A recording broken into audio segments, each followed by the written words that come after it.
At New Year's Eve, my son raised a crystal glass, looked around the crowded living room, and said, "I hope this is Dad's last New Year's Eve in this house."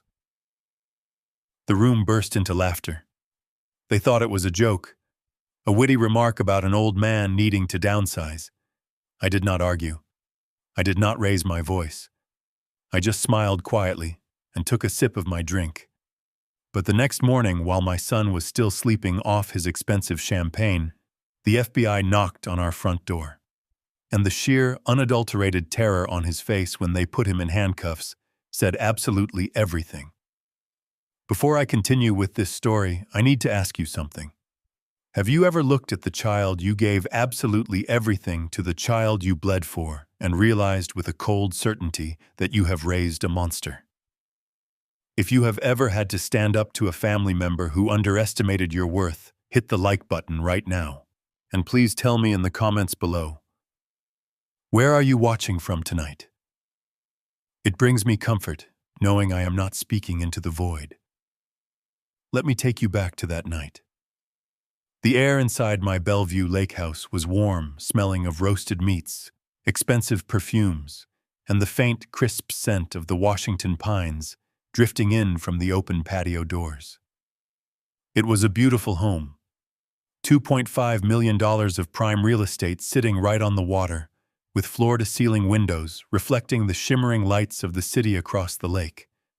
But that night, it did not feel like my home. It felt like a stage, and I was merely an unwanted prop in my son's grand performance. Derek, my 38-year-old son, stood by the marble fireplace. He was wearing a custom-tailored Italian suit that cost more than my first truck. He held a glass of champagne that cost $200 a bottle. Next to him stood Monica, my daughter-in-law, draped in silk, adjusting her diamond earrings and broadcasting a fake, practiced smile to the room full of strangers. They were tech executives, investors, people who spoke in buzzwords and looked right through me as if I were part of the furniture. Derek was playing the gracious host, pretending that this mansion, this lifestyle was all his own doing. Then came the toast. He clinked his glass with a silver spoon. The jazz music faded. The room fell silent. He talked about his successful year, his promotions, his brilliant investments. And then he turned his gaze to me, sitting quietly in my armchair in the corner. He flashed his perfectly white teeth and delivered that line. "I hope this is Dad's last New Year's Eve in this house." The guests chuckled, raising their glasses. Monica giggled, placing a manicured hand on Derek's chest. It was a humiliating, degrading moment disguised as light-hearted banter. But I saw the truth in his eyes. It was not a joke. It was a declaration. I looked down at my hands wrapped around my glass of sparkling cider. They are old hands. The skin is tough like worn leather. There is a deep, faded scar across my left thumb from a table saw accident 30 years ago. The knuckles are swollen from decades of gripping hammers, carrying lumber, and fighting the freezing Seattle rain. I am a retired general contractor. I did not buy this house with inherited wealth or phantom internet money. I built it, literally. I remember framing this exact living room. It was November. The wind was howling off the lake, biting through my thin jacket.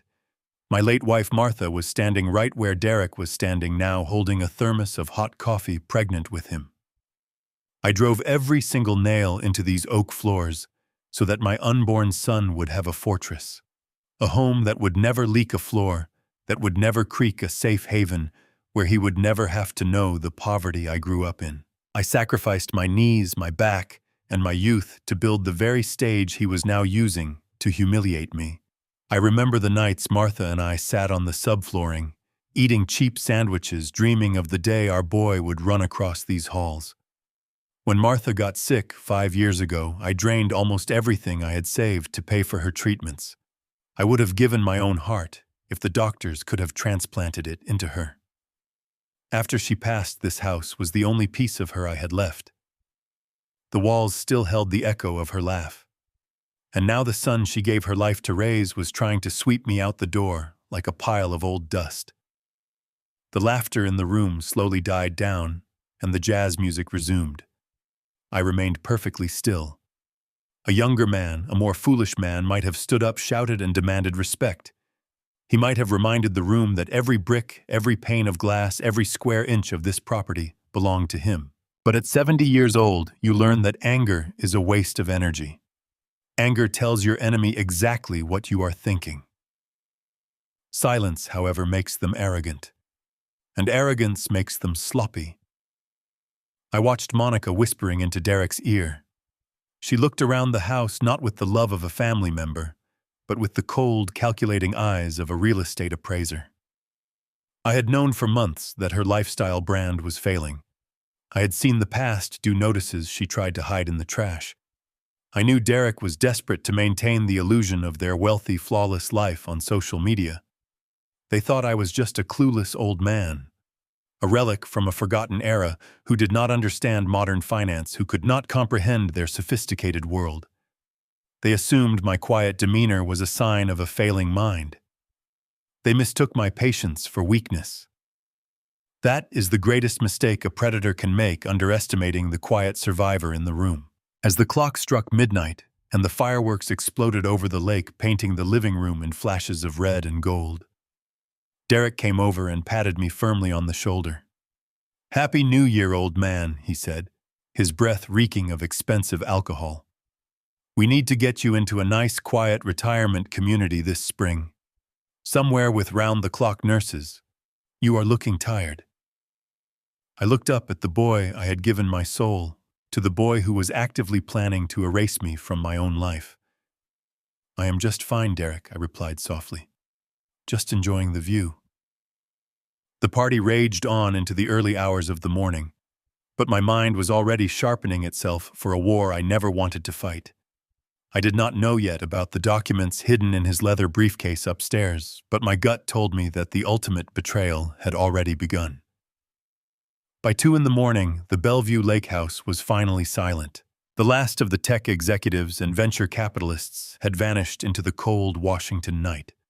The jazz music was turned off, leaving only the sound of the winter wind howling off the lake and rattling the patio glass.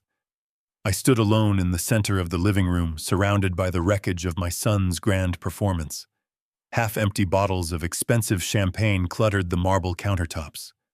Crumpled linen napkins and discarded plates covered the oak dining table that I had built with my own 2 hands. My back ached with a familiar dull throb radiating from my lower spine to my knees. It was a souvenir from 30 years of framing houses and pouring concrete. I began the slow, methodical process of cleaning up. I did not want to wake the maid service on a holiday, and frankly, I needed the physical labor to quiet my racing mind. I gathered the heavy glass bottles. The clinking sound echoed through the cavernous room. I wiped down the counters, scrubbed the stains from the hardwood, and restored order to the fortress I had built for my family. The physical work grounded me. It reminded me of who I was. I was not the useless old man they joked about. I was Harrison Bennett, a man who built his life from the ground up. After about an hour, the downstairs was pristine. I turned off the recessed lighting, plunging the lower floor into the soft, silvery glow of the moonlight, reflecting off the water outside. I began my slow ascent up the wide, carpeted staircase. The house was dead quiet. From the master suite at the end of the hall, I could hear the faint, rhythmic sound of Derek snoring. He always slept deeply after drinking. Monica was likely passed out beside him, dreaming of her next luxurious vacation. As I reached the top of the stairs, I turned toward the guest room where I now slept. Derek and Monica always claimed the master suite when they visited, casually pushing me into the smaller bedroom. I never complained. But tonight the hallway was unusually cluttered. Derek had left his overnight bag and his designer Italian leather briefcase sitting right in the middle of the corridor. The leather was sleek, polished, and reeked of sheer entitlement. I was tired. My vision was not what it used to be. As I walked past the mahogany console table, my heavy work boot clipped the edge of the briefcase. It was unlatched. The expensive bag tipped over, hitting the hardwood floor with a heavy thud. A thick stack of papers and folders slid out, fanning across the floorboards. I froze, holding my breath, waiting to see if the noise had woken my son. The house remained silent. The snoring from the master bedroom continued uninterrupted. I let out a slow sigh and knelt down on my aching knees to gather the spilled documents. Most of it was standard corporate nonsense. Spreadsheets, non-disclosure agreements, marketing pitches for his consulting firm. But as I reached for the last folder, my hand brushed against a heavy piece of cardstock. It was not a printed spreadsheet. It was an official envelope. The thick yellow paper felt rough against my calloused fingers. I turned it over in the dim light of the hallway sconce.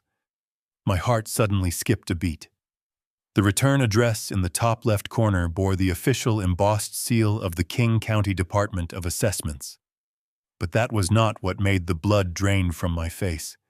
It was the name printed in bold black ink right in the center of the envelope. It was my name, Harrison Bennett. And right below my name, stamped in angry red letters, were the words, "Final Notice of Foreclosure." My hands began to tremble. I stood up slowly, clutching the envelope, and walked into the guest room, shutting the door quietly behind me. I turned on the small bedside lamp, the yellow light casting long shadows across the walls. I stared at the sealed envelope. It had already been torn open. Someone had intercepted my mail. I pulled out the thick stack of papers inside. The legal jargon was dense, but the numbers were painfully clear. The county was threatening to seize my property, this very house, and auction it off to the highest bidder in less than 30 days. The reason was catastrophic. According to the document, I owed $45,000 in unpaid property taxes and late penalties.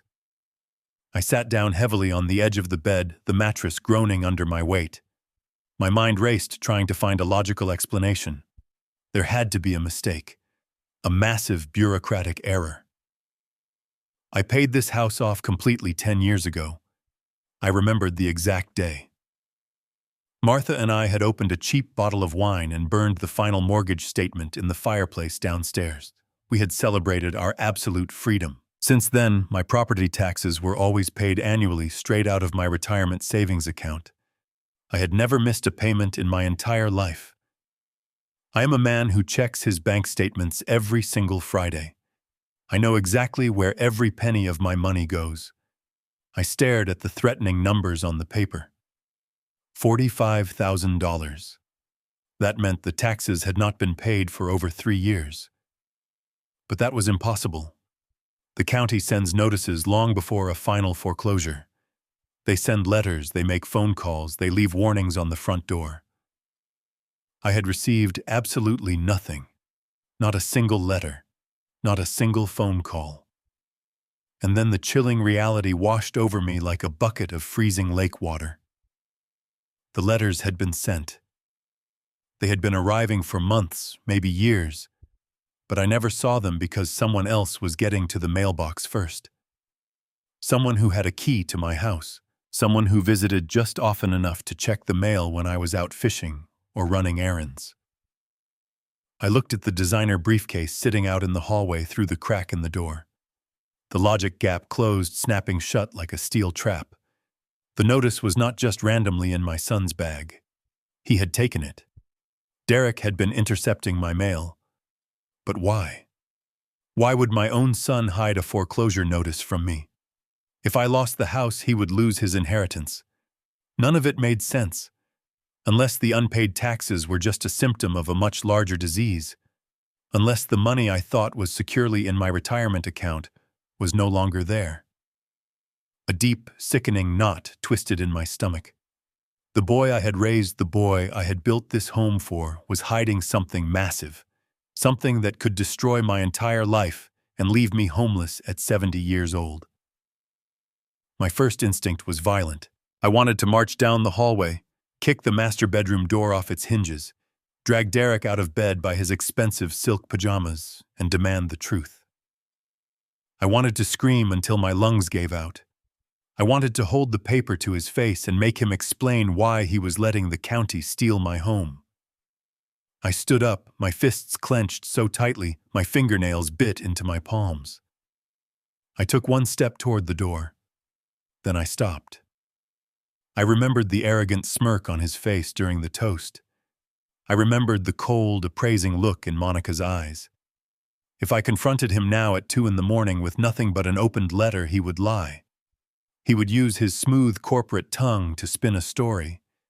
He would say it was a mistake, that he was handling it, that he hid it to protect my health. He would cover his tracks, and whatever scheme he was running would disappear into the shadows, leaving me completely vulnerable. I took a deep, steadying breath. I walked back into the hallway, moving with the silent grace of a man who knows the creak of every floorboard in his house. I knelt beside the overturned briefcase. Carefully, meticulously, I slid the county notice back into its exact place among the corporate files. I arranged the spreadsheets precisely as they had fallen. I tipped the leather bag upright, leaving the latch undone, ensuring it looked exactly like an accidental spill that had not been touched. I stood up and looked toward the master bedroom. The snoring continued. He was sleeping the peaceful sleep of a man who thinks he has already won. I walked back to my room and turned off the light. I did not sleep that night. I sat in the darkness, watching the moonlight shift across the floor, waiting for the morning sun. Derek thought he was playing a game with a clueless old man. He had no idea that he had just handed me the rule book. He wanted me out of this house. But he was about to learn that you never pick a fight with the man who laid the foundation. The war had silently begun. The morning sun rose over Lake Washington, painting the sky in pale shades of winter gray and icy blue. The house was freezing, but the smell of roasted coffee beans drifted up the stairs, pulling me from the darkness of my room. I had spent the entire night sitting in the dark, calculating my next move. Before dawn, I had quietly used the small printer in my home office to make a crisp black and white copy of the foreclosure notice. I carefully returned the original to Derek's briefcase, leaving it exactly as I found it. Now, holding the freshly printed copy in my hand, I walked down the long hallway. As I entered the expansive kitchen, the morning light caught the reflection of the marble countertops. Derek was standing by the espresso machine. He was wearing an expensive cashmere sweater, looking fresh and completely unbothered by the heavy drinking from the night before. He was meticulously measuring out artisanal coffee grounds, acting like the lord of the manor. He did not notice me at first. He was humming a soft tune, completely immersed in his morning routine. It was the picture of domestic tranquility, a perfect illusion that I was about to shatter. I walked toward the kitchen island, my heavy work boots making soft thuds against the oak floorboards. My face was a mask of calm indifference. Inside, my heart was beating with a slow, heavy rhythm, like a war drum echoing in the distance. I stopped right across from him. The espresso machine whirred loudly, masking the sound of my approach, until I was practically standing over him. I did not raise my hand. I did not make a sudden, aggressive movement.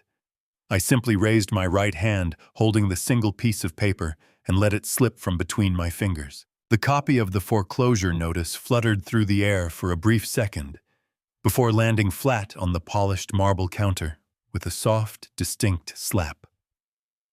It slid right next to his perfectly measured cup of imported coffee. Derek paused. The humming stopped. His eyes darted down to the paper. For a fraction of a second, I watched his pupils dilate. The absolute silence of the kitchen pressed in on us. I stood perfectly still, my posture straight, letting the weight of the moment settle over his shoulders before I spoke a single word. I kept my voice perfectly level. There was no anger, no panic, just the cold, flat authority of a man who demanded an answer. "Derek," I said slowly, letting his name hang in the cold morning air. "Why does the county think I owe them $45,000 in unpaid property taxes?" I paused, watching the muscles in his jaw tighten just a fraction of an inch. "And more importantly, why was this final notice of foreclosure hidden inside your briefcase?" I waited.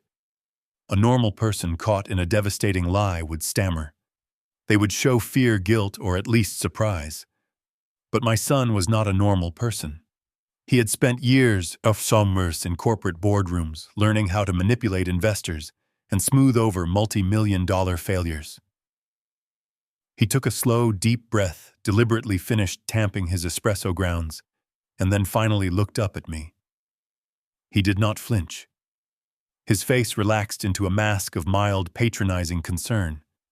It was a terrifying transformation, shifting instantly from a thief caught red-handed to a deeply caring son.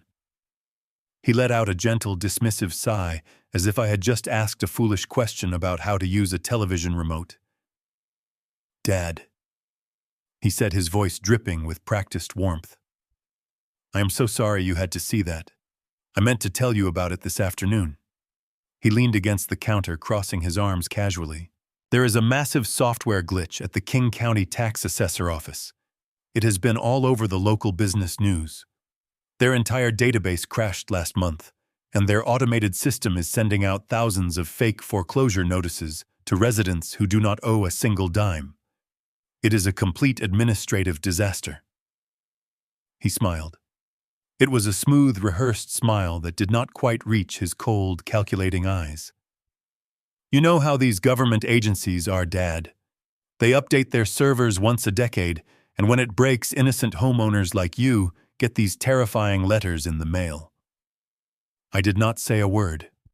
I just stared at him, letting him weave his web of deceit, memorizing every single detail of his beautifully constructed lie. He stepped closer, placing a reassuring hand on my shoulder. His palm felt heavy and entirely fake. "I saw the envelope sticking out of the mailbox when I arrived yesterday." He continued, his tone lowering into a whisper of fake intimacy. "I knew exactly what it was because a dozen of my clients received the exact same notice last week. I grabbed it and put it in my bag because I did not want you to see it and panic. You have been looking so tired lately, Dad.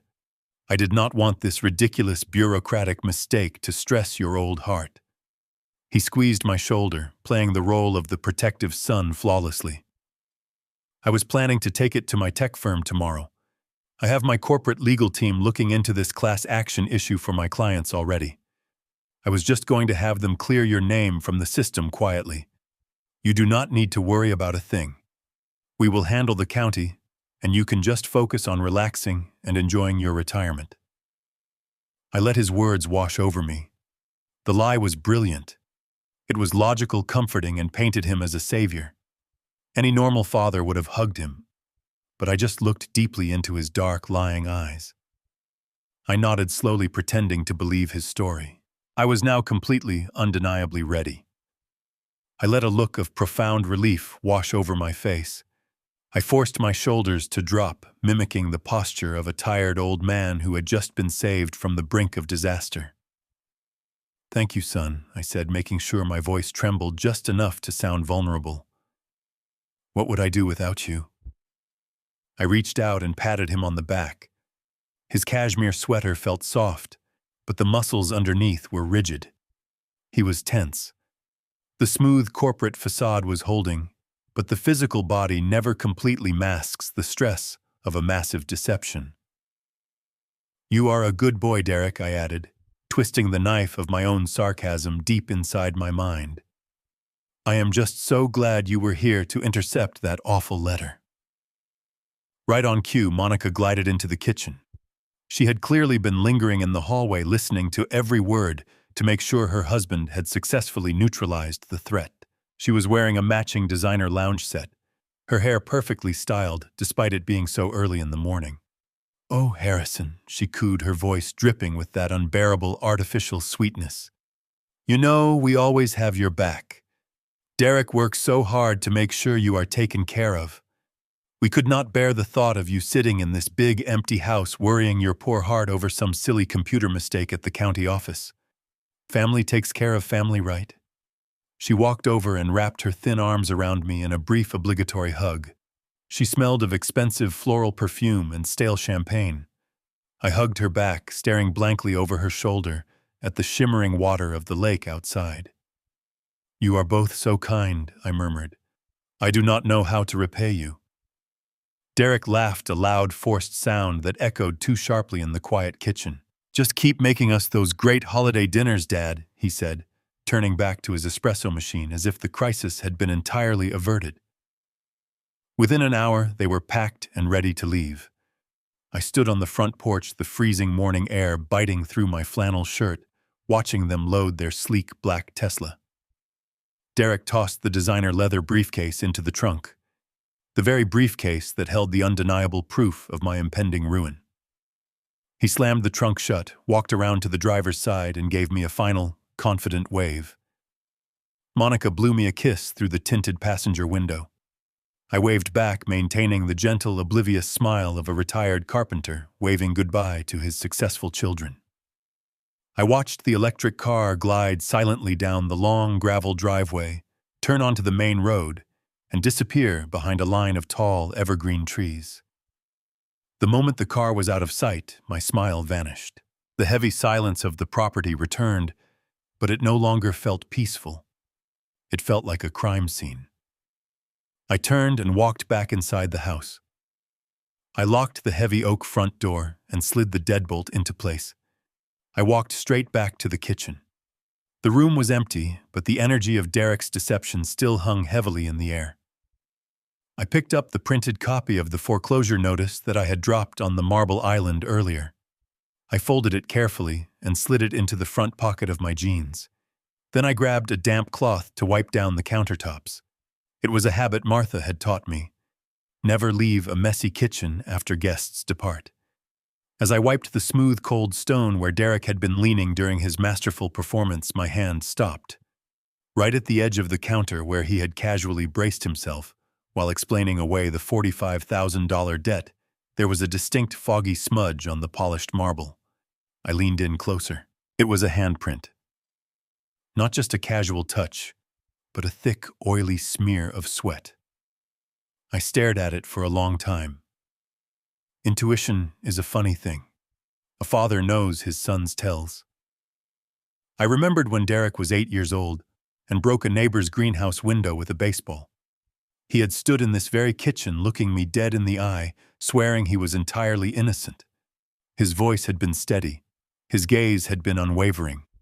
But he had been gripping the edge of the dining table, and when he finally walked away, he left behind a pair of perfectly formed, sweaty handprints on the polished wood.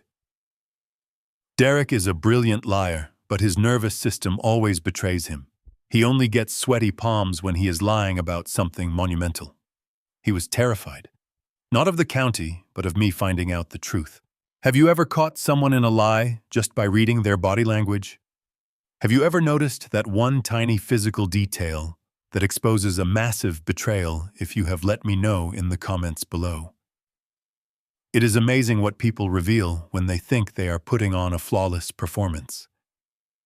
I took the damp cloth and slowly wiped his sweaty handprint off my counter, erasing the last physical trace of him from the room. The house was clean again. The lie had been told, and the trap had been successfully evaded in his mind. He was probably driving back to Seattle right now, holding Monica's hand, celebrating the fact that the clueless old man had bought the story hook, line, and sinker. They thought they had secured their timeline. They thought they had bought themselves enough space to finish whatever dark business they were conducting with my home as collateral. I walked over to the hook by the back door and grabbed my heavy canvas work coat. I reached into the ceramic bowl on the entryway table and pulled out the keys to my old Ford pickup truck. My hands were perfectly steady. My hands were perfectly steady. I pulled my phone from my pocket and sent a brief text message to my old friend Arthur. I told him I had a leak in the basement and would have to cancel our weekly Saturday morning fishing trip. It was a small lie, but today was not a day for catching trout on the lake. Today was a day for hunting the truth. I walked out the back door, the freezing January wind hitting my face, and climbed into my beat-up Ford F-150. The truck is almost 20 years old. The heater barely works and the engine grumbles like an angry bear waking up from hibernation, but it has never let me down. I turned the key. The engine roared to life, filling the quiet morning air with a cloud of white exhaust. I shifted into gear and drove down the gravel path, leaving my beautiful, quiet home behind me. The drive from Bellevue to the King County Records Office in downtown Seattle usually takes about 30 minutes if the traffic is light. Today, the roads were mostly empty, still hung over from the New Year festivities. I drove in absolute silence. No radio, no heater, just the cold air and the sound of my heavy tires on the asphalt. As I merged onto the highway, the route forced me to pass by the massive glass-fronted medical center where my wife Martha spent the last 6 months of her life. Every time I see that building, a heavy weight presses down on my chest. I took my foot off the gas pedal just a fraction, letting my eyes linger on the 4th-floor windows where her room used to be. 5 years ago, when the doctors gave us the diagnosis, I did not hesitate for a single second. I walked into my bank and drained every single penny of my retirement savings to pay for her experimental treatments. The insurance companies had turned their backs on us, claiming the procedures were unproven, but I did not care. I would have burned the entire world down just to give her one more month of life. When she passed away, I was emotionally shattered and financially ruined. At 65 years old, an age when most men are settling into their armchairs, I had to put my work boots back on.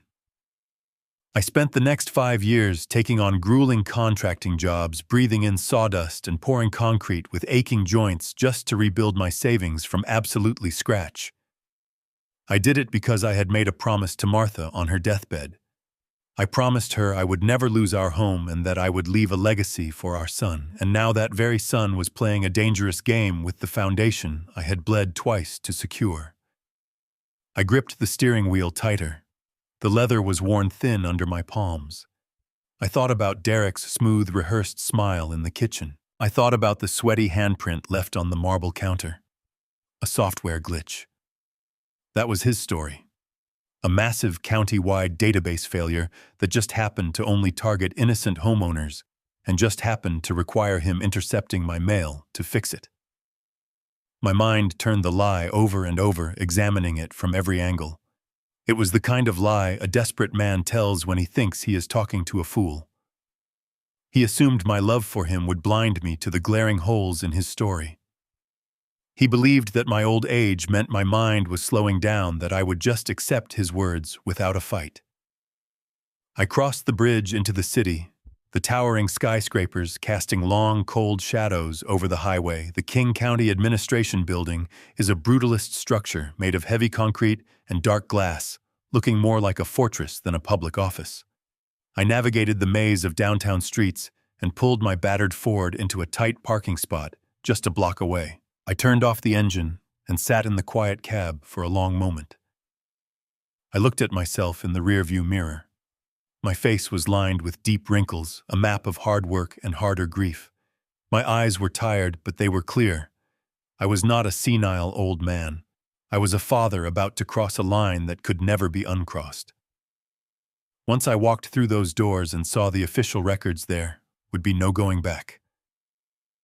The illusion of my happy family would be permanently broken. I stepped out of the truck, zipped up my heavy canvas jacket against the biting wind, and walked toward the entrance. The building was quiet, functioning on a skeleton crew for the holiday weekend. My heavy boots echoed loudly on the polished marble floors of the lobby as I followed the signs directing me to the Property Records Division.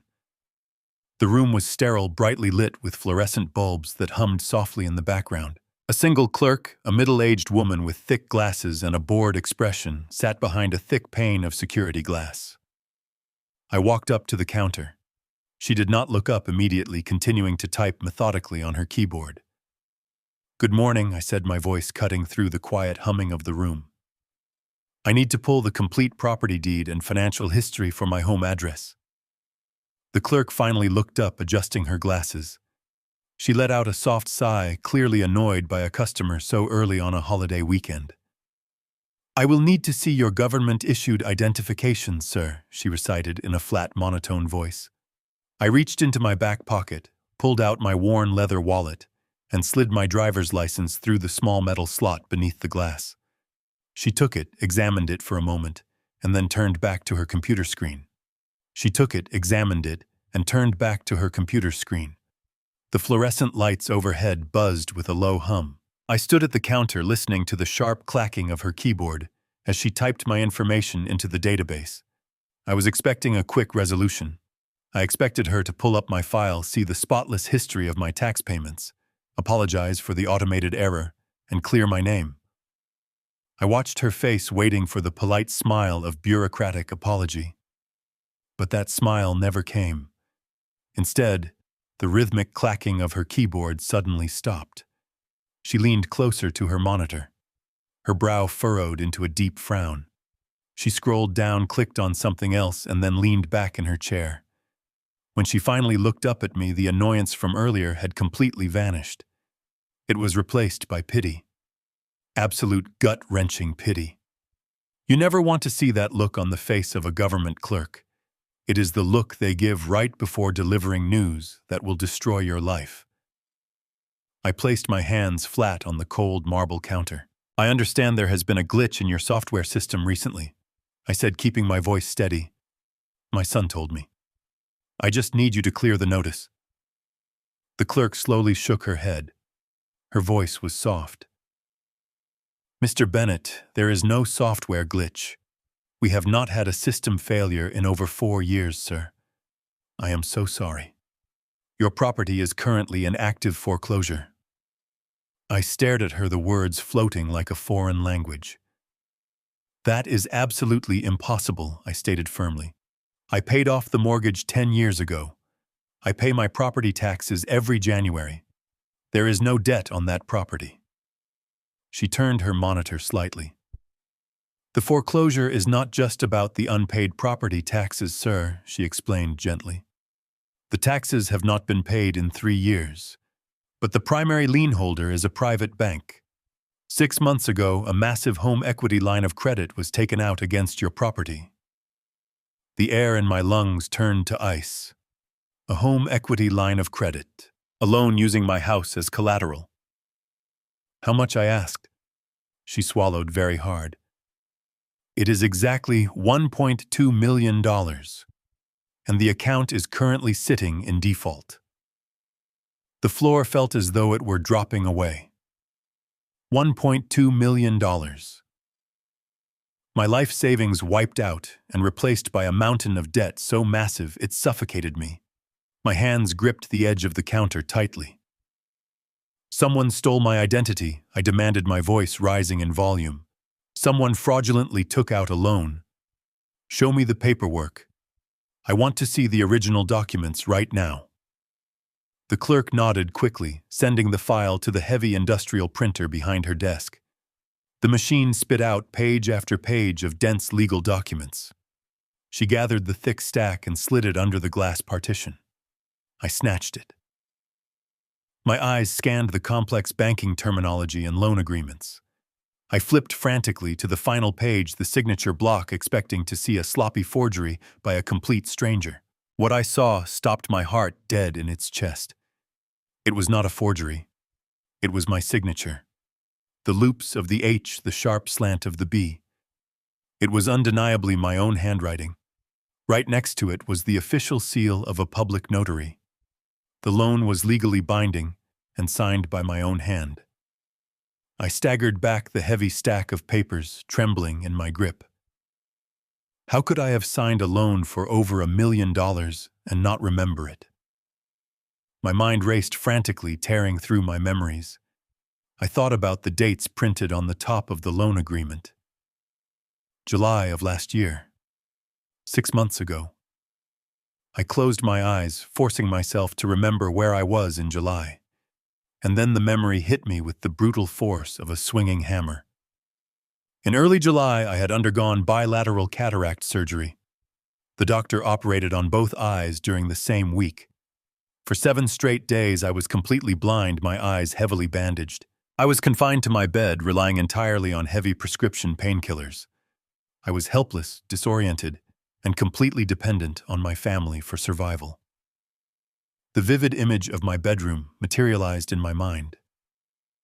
It was a Tuesday afternoon. Derek was supposedly away on business. Monica had come over to check on me. I remembered the overpowering smell of her expensive floral perfume. I remembered the falsely comforting tone of her voice as she brought me soup. And then I remembered the sharp rustling sound of paper being unfolded. She sat on the edge of my bed, She claimed she found urgent paperwork from my medical insurance provider. Just some routine Medicare waiver forms, Harrison, she had said sweetly. Derek needs them signed today so your insurance coverage does not lapse. Let me help you out. I remembered the cool feeling of the pen she pressed into my trembling hand. Because I could not see a single thing, she gently took my wrist, guiding my hand to the exact spots where I needed to sign. I trusted her implicitly. She was my daughter-in-law. I signed my name 3 separate times, believing I was securing my medical coverage. I stood in the sterile county office, staring blindly at the document as the horrific reality washed over me. Those were definitely not my Medicare waivers. Monica had brought bank loan documents into my bedroom. While I lay in the dark in agonizing pain, she carefully guided my hand to sign away the only home I had left. They used my temporary blindness to steal my life's work. I had not just been robbed blindly. I had unknowingly participated in my own financial execution. I had literally signed my own death warrant. I walked out of the King County Administration Building like a ghost. The freezing wind whipped off Puget Sound, biting through my canvas jacket, but I could not feel the cold. All I could feel was the phantom sensation of a pen in my hand, guided by the soft, perfumed grip of my daughter-in-law. I climbed back into my Ford pickup, my heavy boots feeling like they were made of lead. I did not turn the key right away. I just sat behind the steering wheel, gripping it until my knuckles turned white. They had planned this perfectly. They waited for the exact moment I was physically incapacitated. They weaponized my trust and my temporary blindness. But anger alone would not save my home. I needed facts. I needed to know exactly where my money went. I started the engine, threw the truck into drive, and headed straight for the main branch of my bank in downtown Seattle. The drive was a blur of gray concrete and flashing traffic lights. My mind was operating with a cold, terrifying clarity. If Derek had taken out a $1.2 million line of credit, that money had to go somewhere. The county clerk said the account was in default, meaning Derek had already drained the funds and stopped making the monthly interest payments. I needed the disbursement records. I pulled into the bank parking lot, the tires screeching slightly on the damp pavement. I walked through the heavy glass doors, bypassing the regular teller line, and marched directly toward the branch manager's office. I have banked with these people for 30 years. They know me. They know my face, and they know the size of the accounts I built from decades of hard labor. The branch manager, a man named Richard, who usually greeted me with a warm smile, looked up from his desk. He saw the expression on my face, and his smile instantly vanished. "Harrison," he said, standing up quickly. "What is wrong?" I stepped into his office and closed the heavy glass door behind me, sealing us in quiet privacy. "I need the complete wire transfer history and disbursement records for the home equity line of credit attached to my property," I said, my voice dangerously low and steady. Richard swallowed hard, gesturing for me to sit down. I did not sit. I stood over his desk, waiting. He nervously typed into his computer, the clicking of the keys sounding like a ticking clock in the quiet room. It took him a few minutes to authorize the printing of the secure documents. The printer hummed, sliding out 3 crisp sheets of paper. Richard gathered them, stapled the corner, and handed them to me across the desk. I took the papers, my eyes immediately scanning the columns of dates, authorization codes, and dollar amounts. I fully expected to see the name of Derek's tech consulting firm. I thought he had stolen the money to prop up his fake corporate lifestyle. Or perhaps I would see the name of Monica's failing lifestyle brand, a desperate injection of cash to keep her ridiculous social media facade alive. But as I read the payee information, my confusion turned into a deep, chilling horror. The $1.2 million had not gone into any domestic business account. It had not been spent on luxury cars or real estate. The entire amount had been drained in just 3 massive tranches. The first wire was for $400,000, initiated just 2 days after my eye surgery. The second and third wires followed over the next 2 weeks, each for exactly $400,000. And the recipient for all 3 massive transfers was a single offshore holding company. The name printed in bold black letters on the bank statement read Apex Global Crypto. I read the name over and over again, trying to make sense of it. Apex Global Crypto. It was a digital currency exchange based somewhere outside of federal banking jurisdictions. I looked up at Richard. "Do you know what this company is?" asked my voice barely above a whisper. Richard looked at his screen, his face pale. "It is an unregulated offshore cryptocurrency exchange, Harrison. We flagged the transfers as highly suspicious when they were initiated 6 months ago, but the authorizations were perfectly cleared. The digital signatures matched your profile, and the two-factor authentication went directly to the registered phone number on the account." My blood ran completely cold. The registered phone number. Derek had set up the loan, changed the contact information to his own phone, authorized the offshore wires, and then bypassed the bank's security protocols. He had not just stolen my money to buy a boat or save a failing business. He had funneled $1.2 million into an untraceable offshore digital black hole. The realization hit me with the force of a freight train. Derek was not just a greedy, entitled son stealing his inheritance early. This was something much darker. You do not move over $1 million into an unregulated offshore crypto exchange in staggered, perfectly divided tranches unless you are trying to hide it from the federal government. He was involved in a massive wire fraud operation, or worse, he was laundering money for a criminal organization. He had used his own father's home, the house I built with my bare hands, to fund a federal crime. I folded the bank statements and slid them into the inside pocket of my jacket. The pieces of the puzzle were finally coming together. He had stolen the money, lost it, and now the bank was coming to foreclose on my home. Derek was planning to just walk away, leaving me to take the fall for a massive federal offense. He thought I would quietly pack my bags and let him put me in a nursing home. He was dead wrong. The war had escalated. I was ready.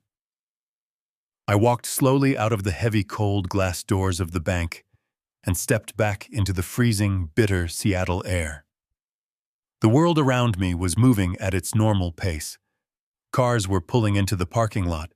People were walking by with coffee cups in their hands, laughing and talking on their phones, completely unaware that my entire universe had just been shattered into a million jagged pieces. I moved mechanically, my heavy work boots carrying me across the damp asphalt until I reached my battered Ford pickup truck. I opened the door, climbed inside, and slammed it shut, sealing myself inside the cold, quiet cabin. I did not even attempt to put the metal key into the ignition. I just sat there, staring blankly through the windshield at the gray, overcast sky. The bank statements folded neatly in my jacket pocket felt like a block of lead pressing directly against my heart. I reached in, pulled them out, and laid them on the passenger seat. I stared at the name of the offshore cryptocurrency exchange printed in bold, black ink. It was entirely real. It was not a nightmare I could wake up from. For the first few minutes, I felt absolutely nothing. It was a deep, terrifying numbness, like the shock that hits your body right after a terrible physical injury, right before the agony actually registers. And then slowly the numbness began to fade, replaced by a crushing, suffocating weight that settled deep inside my chest. I gripped the steering wheel with both hands, squeezing the worn leather until my knuckles ached. My vision began to blur. The tears came without warning. They were hot and fast, streaming down my weathered face, dropping onto my canvas jacket. I am a man who has endured a lot of pain in my 70 years on this earth. I have buried my beloved wife. I have broken bones on construction sites. I have faced poverty and hunger. But none of that compared to the sheer, unadulterated agony of this betrayal. I bowed my head, resting my forehead against the cold steering wheel, and I wept. I was not crying for the money. Money is just paper and numbers on a screen. I have lost money before, and I have always found a way to earn it back with the sweat of my brow and the strength of my back. I was crying for my son. I was mourning the boy who used to run down the driveway to greet me when I came home covered in sawdust. I remembered his bright eyes when I taught him how to ride a bicycle. I remembered the way he held his mother's hand when she was lying in her hospital bed. I had worked my entire life to give him everything I never had. I wanted him to be educated, successful, and safe. I never wanted him to know the struggle of living paycheck to paycheck. But in my desperate attempt to give him a perfect life, I had somehow failed to teach him the value of a soul. The boy I raised was dead. He had been swallowed whole by a monster made of greed, entitlement, and unimaginable cruelty.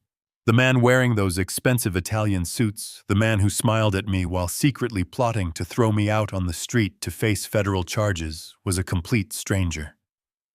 I sat in the truck and let myself grieve for that lost boy. I let the sorrow wash over me completely, draining my spirit. I cried until there were simply no tears left to shed. The silence in the cab was deafening, broken only by the sound of my own ragged breathing. I lifted my head and looked at my reflection in the rearview mirror. My eyes were red and swollen. My face looked ancient, defeated, and broken. Is this how my story ends? Is this how Harrison Bennett goes out? As a pathetic, clueless old man who gets swindled by his own flesh and blood and quietly fades away into a cheap nursing home. A deep, primal heat began to rise in my chest. The crushing sadness slowly began to evaporate, burning away under the intense, rising fire of a cold, calculated rage. I reached up and wiped the dampness from my cheeks with the rough back of my hand. The tears were gone. They would be the very last tears I ever shed for Derek. I am a builder. I have spent my entire adult life looking at broken, unstable structures and figuring out exactly how to tear them down safely so I can build something stronger in their place. My family was now a rotten structure. The foundation was completely infested with lies, theft, and malicious intent. You cannot just patch a foundation like that. You cannot paint over the cracks and hope it holds together for a few more years. You have to take a sledgehammer to it. You have to demolish it completely, right down to the bedrock, no matter how much it hurts to swing the hammer. Derek thought I was weak. He thought my love for him was a blindfold that he could use to lead me straight to the slaughterhouse. He had weaponized his role as my son. But he forgot who he was dealing with. I was not about to become a victim in my own life story. I reached over to the passenger seat and picked up the bank statements. I folded them perfectly and placed them carefully into the glove compartment, locking it with a sharp, echoing click. I placed both of my hands firmly on the steering wheel, taking one last deep breath to center my focus. Blood makes you related, but loyalty makes you family. If you agree with that statement, please hit the subscribe button right now, because I was about to teach my arrogant son a brutal, unforgiving lesson in loyalty he would never forget. I turned the key in the ignition, and the heavy engine of my Ford pickup roared to life, matching the newfound fire burning in my chest. I pulled out of the bank parking lot and merged onto the busy downtown streets, heading toward the financial district. I was not going home. Going home meant sitting in a house that was no longer mine, waiting for a foreclosure notice to become a reality. Instead, I drove to the one man in Seattle who could help me turn this nightmare into a trap. Bradley Pierce is not just a lawyer. He is a ruthless, cold-blooded civil litigation attorney who has spent the last 40 years dismantling massive corporations and destroying corrupt executives in the courtroom. He is also my oldest friend. We served in the military together before he went to law school, and I started framing houses. Bradley knows my heart, and more importantly, he knows exactly how to fight dirty when the law alone is not enough. I parked my truck outside his sleek, glass-fronted office building and took the elevator to the top floor. His secretary recognized me immediately and waved me through the heavy oak doors of his private office. Bradley was sitting behind his massive mahogany desk, reviewing a stack of legal briefs. He looked up, adjusting his silver-framed glasses. When he saw the expression on my face, he dropped his pen. "Harrison," he said, standing up quickly, "you look like you just walked through a war zone. What happened?" I did not say a word. I walked over to his desk, pulled the copied foreclosure notice and the bank statements from my jacket pocket, and laid them flat on the polished wood. "Read them," I said, my voice rough and exhausted. Bradley picked up the papers. I watched his eyes scan the King County foreclosure notice first. His brow furrowed in confusion. Then he picked up the bank disbursement records.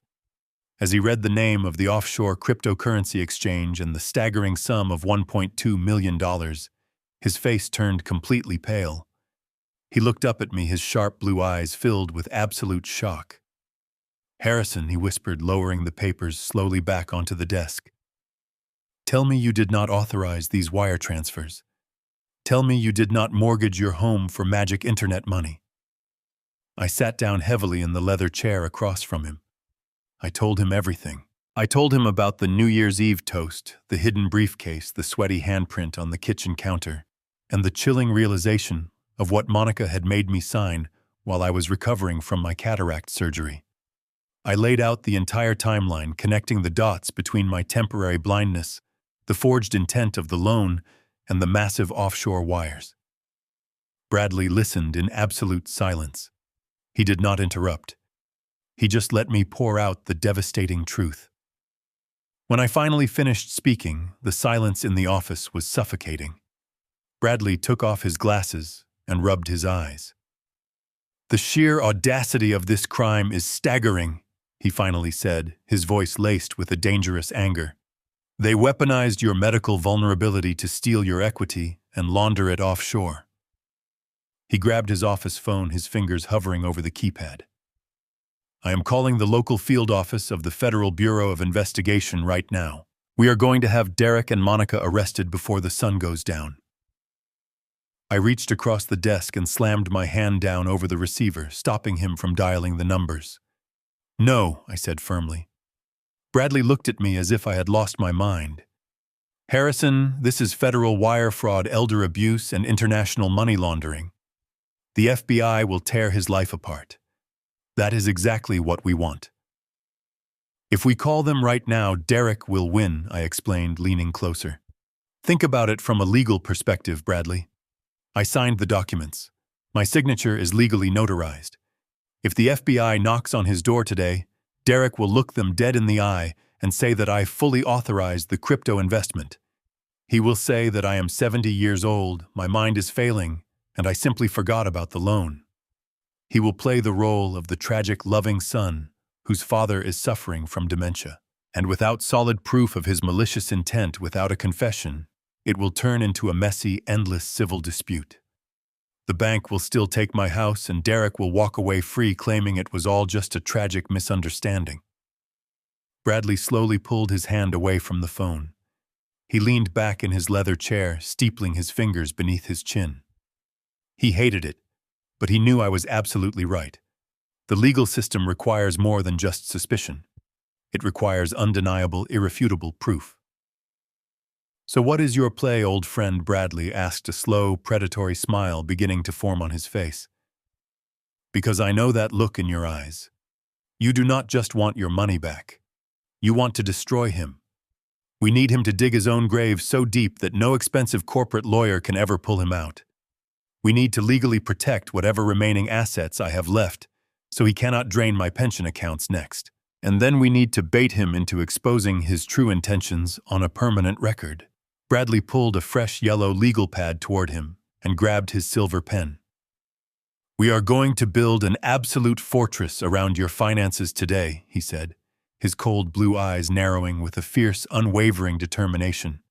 "And then we are going to set a trap so completely flawless that your son will walk right into it with a confident smile on his face.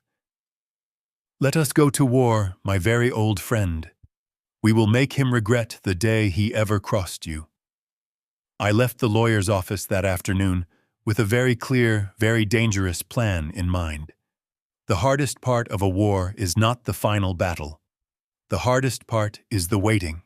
It is the agonizing discipline required to smile at your enemy while you are quietly digging a pit for them to fall into. Over the next 2 weeks, I had to transform myself. I had to become the very thing Derek wanted me to be. I had to become a helpless, senile, broken old man. It was the most humiliating performance of my entire life, but it was absolutely necessary. The bait had to be perfect. The illusion of my declining mental health had to be so convincing that Derek would feel entirely safe to proceed with his malicious timeline. I started small. I would call him in the middle of the workday and ask him questions about events that happened a decade ago, pretending they had just occurred. But the real performance began on a freezing Tuesday morning. It was exactly 2 a.m. when I picked up my phone and dialed his number.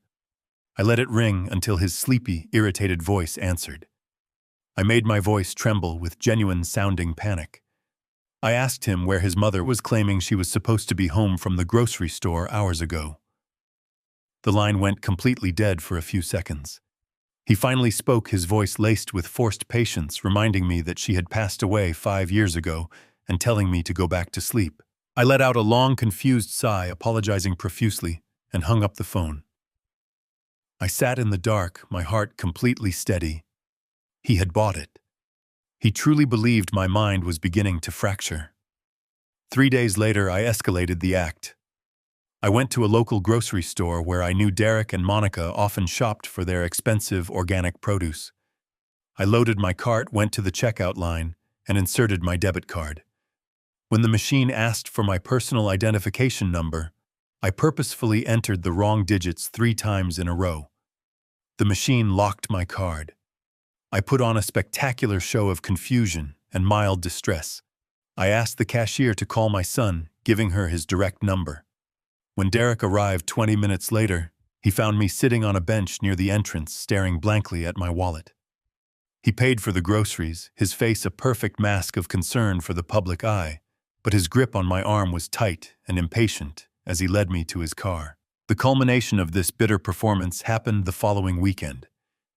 Derek and Monica decided to visit the lake house under the guise of checking on my declining health. They brought a catered lunch, playing the roles of the devoted, loving children. I sat in my old leather recliner in the living room, a blanket draped over my knees, staring out the window at the gray waters of the lake. I barely touched my food. I responded to their questions with delayed, vague answers. I was watching them carefully through the reflection in the glass patio doors. While Monica was clearing the plates and Derek was pouring himself a glass of my expensive bourbon, they thought I was completely zoned out. They thought I was lost in the fog of dementia. But my mind was sharper than it had ever been. I watched their reflection in the glass.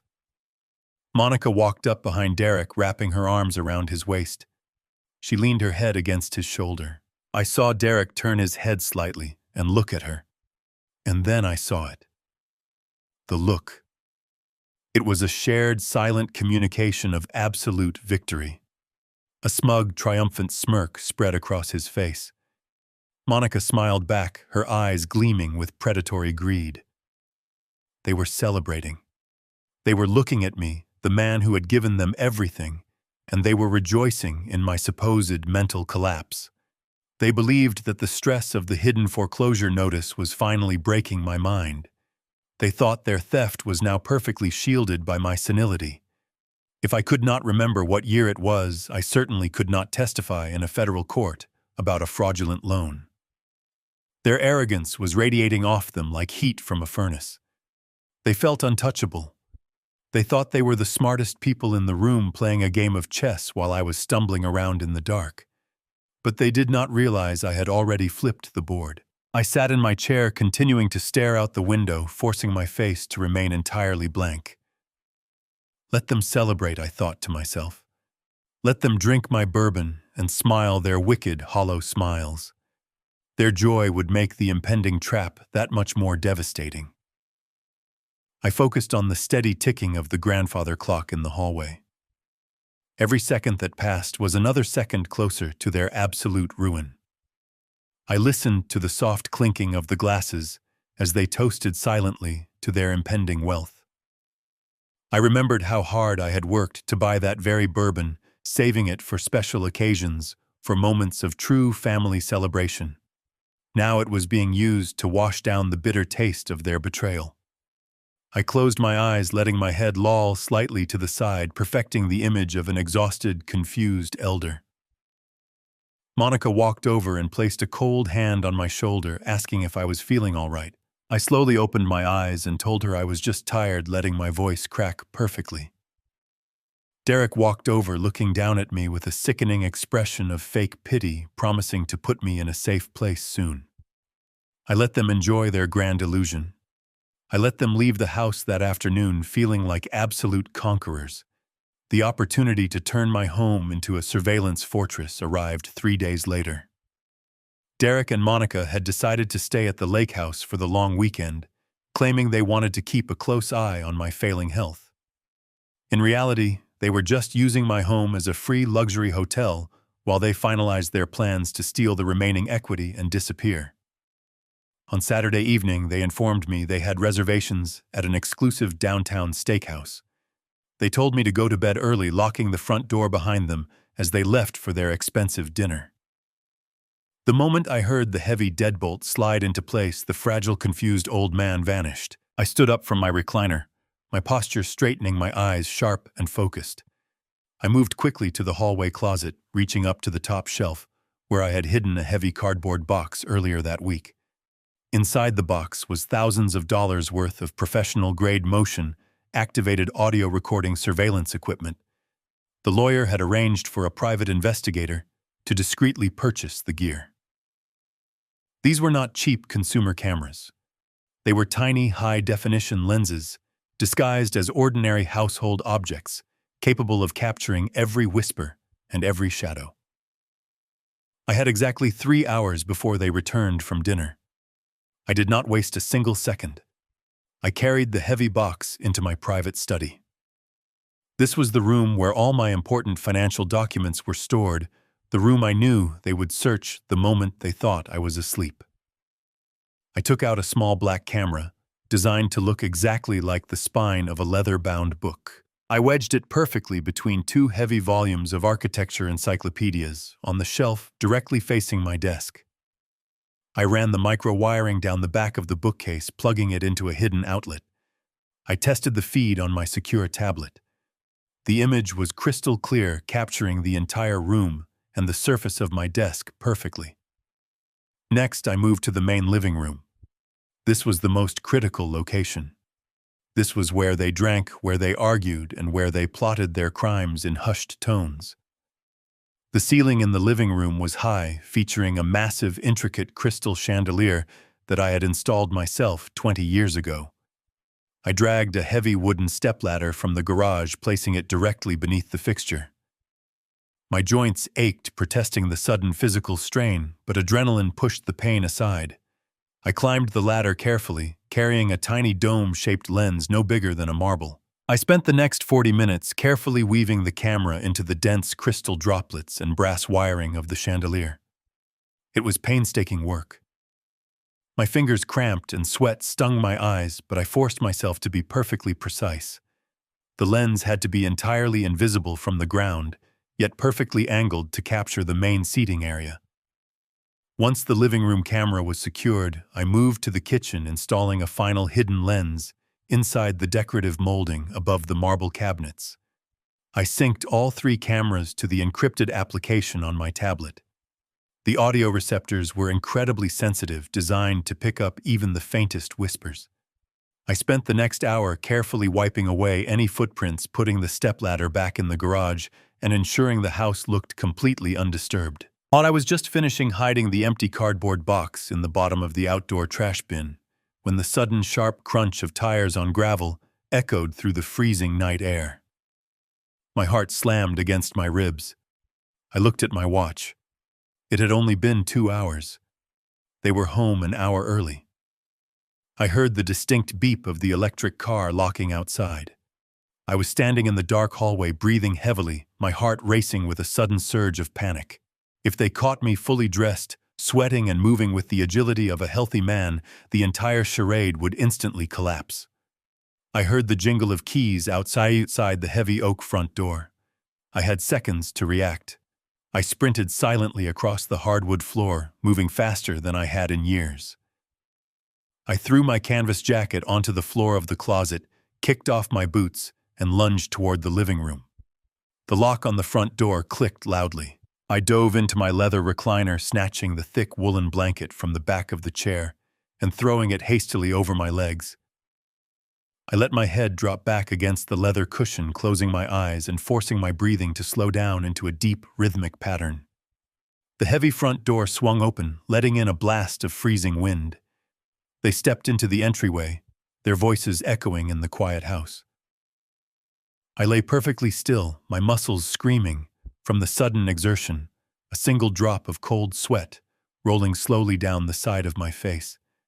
I heard their footsteps approaching the living room. Monica gasped softly, pointing out that I was passed out exactly where they had left me.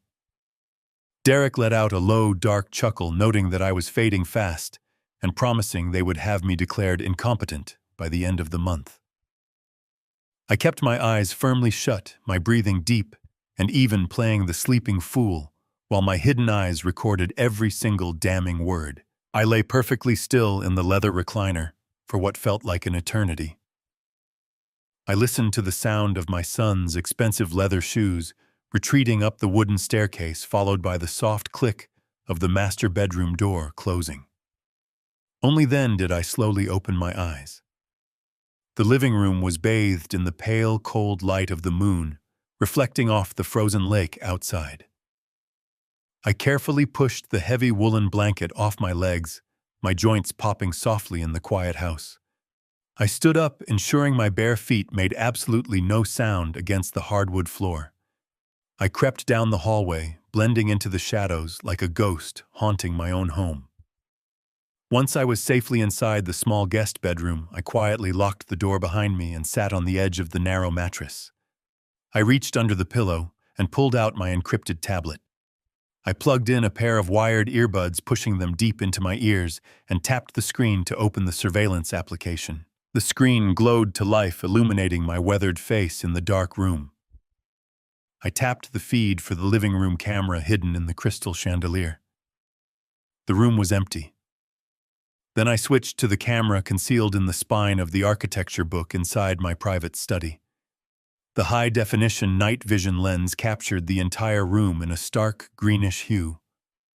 And there was Derek. He was not asleep.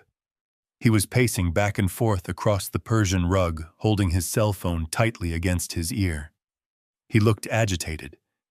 His usual polished corporate demeanor was gone, replaced by the frantic, nervous energy of a cornered animal. I turned the volume up to maximum, holding my breath, as the highly sensitive microphone picked up his voice with terrifying clarity.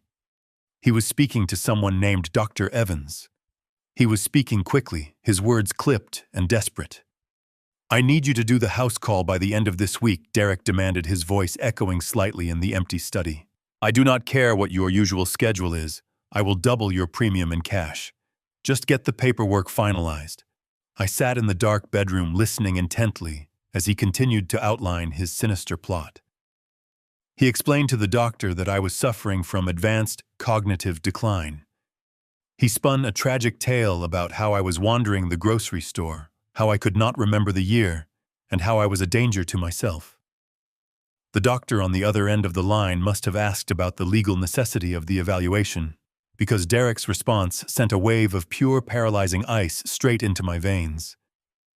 "I need you to formally declare him mentally incompetent," Derek said, running a hand through his perfectly styled hair. "The bank is getting aggressive about the defaulted loan on the house. If they foreclose before I can drain his remaining retirement accounts, the whole plan falls apart. I need full, undeniable medical power of attorney. Once you sign the declaration stating he is incapable of managing his own affairs, I can legally seize his pension, transfer the rest of his mutual funds into my name, and put him in a state-run facility. I just need the legal cover to empty the vaults before the county seizes the property." I stared at the glowing screen of the tablet, my heart pounding a slow, heavy rhythm against my ribs. It is one thing to steal a man's money. It is an entirely different level of evil to steal a man's autonomy. He was not just trying to take the Bellevue Lake House. He was trying to strip me of my basic human rights. A declaration of mental incompetence would mean I could no longer make my own medical decisions. I could no longer access my own bank accounts. I would not even be allowed to hire a lawyer to defend myself. Derek wanted to lock me in a cheap state-funded nursing home, medicate me into submission, and leave me there to rot, while he funded his offshore criminal enterprises with the very last drops of my life savings. I watched him end the phone call, let out a long, satisfied sigh, and walk out of the study. The screen showed the empty, quiet room, but my mind was screaming. The sheer depth of his cruelty was staggering. This was the boy I had carried on my shoulders when he was tired. This was the boy I had worked 80-hour weeks for breathing in toxic dust and ruining my back just so he could go to an expensive university and never have to suffer.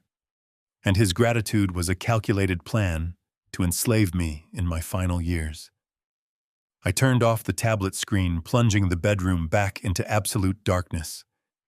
The last tiny fragment of paternal love I held for him withered and died in that exact moment. It turned to ash, blowing away in the cold wind of reality. He was no longer my son. He was a dangerous parasite, and I was going to sever him from my life completely. I lay down on the mattress, staring at the ceiling, feeling an absolute terrifying calm wash over me. I knew exactly what I had to do the moment the sun came up. The next morning, Derek and Monica packed their bags and left the lake house early, claiming they had an important brunch engagement in the city. They played the role of the loving children one last time, making sure I was sitting comfortably in my recliner with a cup of warm tea before they walked out the door. The moment their electric car disappeared down the driveway, I stood up, poured the tea down the kitchen sink, and put on my heavy work boots. I grabbed my thick folder of legal documents and drove my Ford pickup straight to downtown Seattle. I was not meeting Bradley Pierce at his corporate law office today.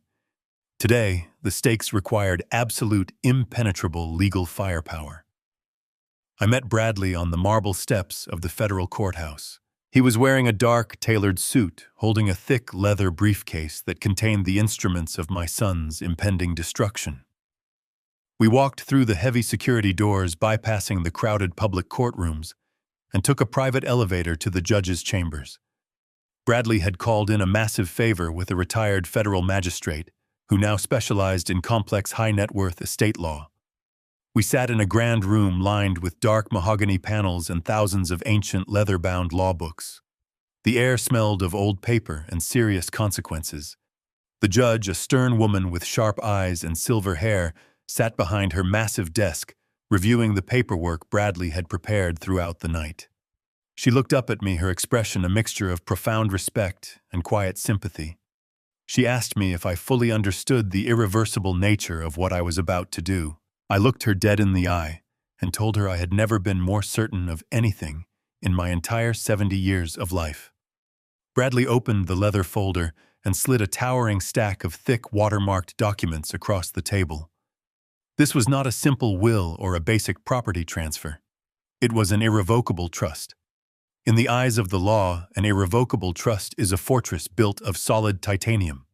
Once signed, it cannot be altered, it cannot be cancelled, and it cannot be pierced by creditors, bad bank loans, or greedy family members. I picked up the heavy brass pen. With slow, deliberate strokes, I signed my name to the bottom of the first page. With that single signature, I legally transferred the title of my $2.5 million Bellevue Lake House entirely out of my name. I signed the next page, transferring every single penny of my remaining retirement funds, my mutual accounts, and my liquid savings into the trust. The beneficiary of this massive fortune was not Derek Bennett. I had instructed Bradley to name a specific, highly rated charity that provided housing and education for foster children in King County. These were children who had been abandoned children who actually needed a safe home and a secure future. I was taking the empire I had built for an ungrateful son and giving it to kids who would cherish the opportunity. The judge notarized each page, her official seal, pressing deep into the thick paper, locking the legal trap into place. When we finally walked out of the federal courthouse, the cold Seattle rain had started to fall, washing the gray streets clean. I stood on the concrete steps, pulling up the collar of my canvas jacket against the freezing wind. I took a deep breath of the damp air. It felt incredibly light. On paper, Harrison Bennett was now a completely penniless man. I owned absolutely nothing. But in reality, I'd never been more powerful. The Bellevue Lake House was now a legal phantom. The bank that issued the fraudulent $1.2 million loan could not foreclose on a property I no longer owned. The county could not collect taxes from an empty shell. And when Derek's crooked psychiatrist finally arrived to declare me mentally incompetent, he would find a man who had zero assets, zero property, and zero money left to control. The trap was perfectly set. The explosive charge was planted deep within the foundation of Derek's fake life. All I had to do now was go home, sit in my leather recliner, and wait for him to confidently push the detonator. I returned to the lake house with a sense of profound peace. I was a man with nothing to his name, yet I held the fate of my enemies entirely in my hands. The next few days passed in a tense, quiet rhythm. Derek and Monica came back to the house to prepare for their extravagant New Year's Eve party. They filled my refrigerator with expensive catering and hired decorators, all while treating me like a ghost haunting my own living room. I played my part flawlessly. I shuffled around in my slippers, stared blankly out the windows, and let them think my mind was rapidly dissolving into nothingness. But every night, when I retreated to my small guest room, I became a hunter. I would lock the door, pull out my encrypted tablet, and watch the high-definition feeds from the hidden cameras. It happened on the night of December 29th, just 2 days before their grand celebration. The house was quiet. The caterers had left for the evening. I was sitting in the dark watching the feed from the living room chandelier. Derek and Monica were standing by the marble fireplace, but their usual arrogant posture was completely gone. The crisp, high-definition audio picked up the frantic, trembling tone of Monica's voice. She was pacing back and forth, her hands pulling at her hair. "They know where we live, Derek," she whispered, her voice cracking with sheer panic. "They sent pictures of the condo. They sent pictures of my car. You told me this was a secure investment. You told me these people were just foreign bankers." Derek was leaning heavily against the mantel, his face buried in his hands. He looked physically sick. The pristine corporate executive was cracking under a massive, invisible pressure. "They are not bankers, Monica," he hissed, his voice tight with fear. "They are an organized syndicate." The exchange was a front. The entire platform collapsed, and the bosses are liquidating everyone who owes them margins. They want the $1.2 million back, plus interest by the end of the month. If we do not pay them, they are going to kill us. They made that perfectly clear. I sat frozen in my dark bedroom, the glowing screen of the tablet reflecting in my eyes. The truth was finally laid bare. Derek had not just been reckless. He had been swimming with sharks, and now the water was filled with blood. He had stolen my equity to play a high-stakes game with international criminals, and he had lost everything. Monica let out a stifled sob, sinking onto the expensive leather sofa. "What do we do?" she cried. "We do not have that kind of cash. The business accounts are completely empty. My credit cards are maxed out. We are ruined." Derek suddenly stood up straight, his eyes darting toward the hallway, making sure I was not awake. He leaned in close to his wife, his face twisted into a mask of desperate cruelty. "We stick to the final plan," he said, his words sharp and deliberate. "We do not need to pay them back. We just need to disappear. The offshore accounts in Geneva are already set up under the shell company. We have exactly $400,000 left in the hidden domestic trust. That is our escape fund."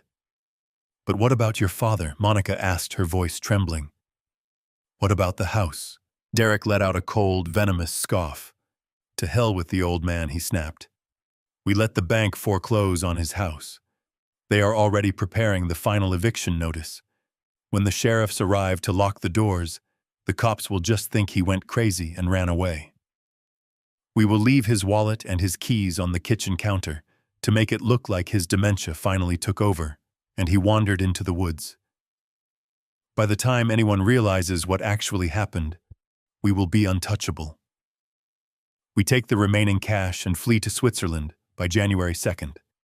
We leave him behind to take the fall for the defaulted loan, and we start over in Europe. The audio recording captured every single syllable with absolute, undeniable clarity.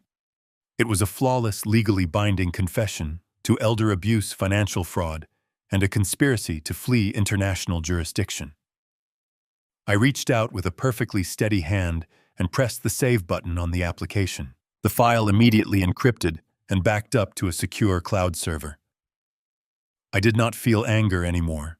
I did not feel sadness. I felt the cold, mechanical satisfaction of a steel trap snapping completely shut. My son had just handed me the rope to hang him with, and he had tied the noose himself. I forwarded the encrypted video file directly to Bradley Pierce's private email server. I watched the progress bar load across the screen, a small green line moving steadily from left to right. 1%, 10%, 50%. With every passing second, Derek's grand illusion was being dismantled piece by piece. When the screen finally flashed a notification confirming the successful transfer, I let out a long, slow breath. The sheer weight of the last 6 months, the agonizing betrayal, the fear of losing my home, it all began to lift off my shoulders. I was no longer a victim waiting for the executioner. I was the architect of their downfall. I lay back on my narrow mattress and stared up at the ceiling. The house was quiet again, save for the distant sound of the winter wind howling off the dark waters of the lake. Somewhere down the hall, my son was likely tossing and turning in his sleep, haunted by the violent threats of offshore criminals and dreaming of his cowardly escape to the Swiss Alps. He thought he had outsmarted the world. He thought he could sacrifice his own flesh and blood to save his own skin. But he had completely underestimated the quiet, relentless patience of a man who had built everything from nothing. I closed my eyes and allowed myself to drift into a deep, dreamless sleep. For the first time since I discovered the foreclosure notice hidden in his leather briefcase, I slept with absolute peace. The evidence was secured. The trap was locked. There was absolutely nothing left to do but wait for the sun to rise and watch the magnificent destruction unfold. This brings us full circle.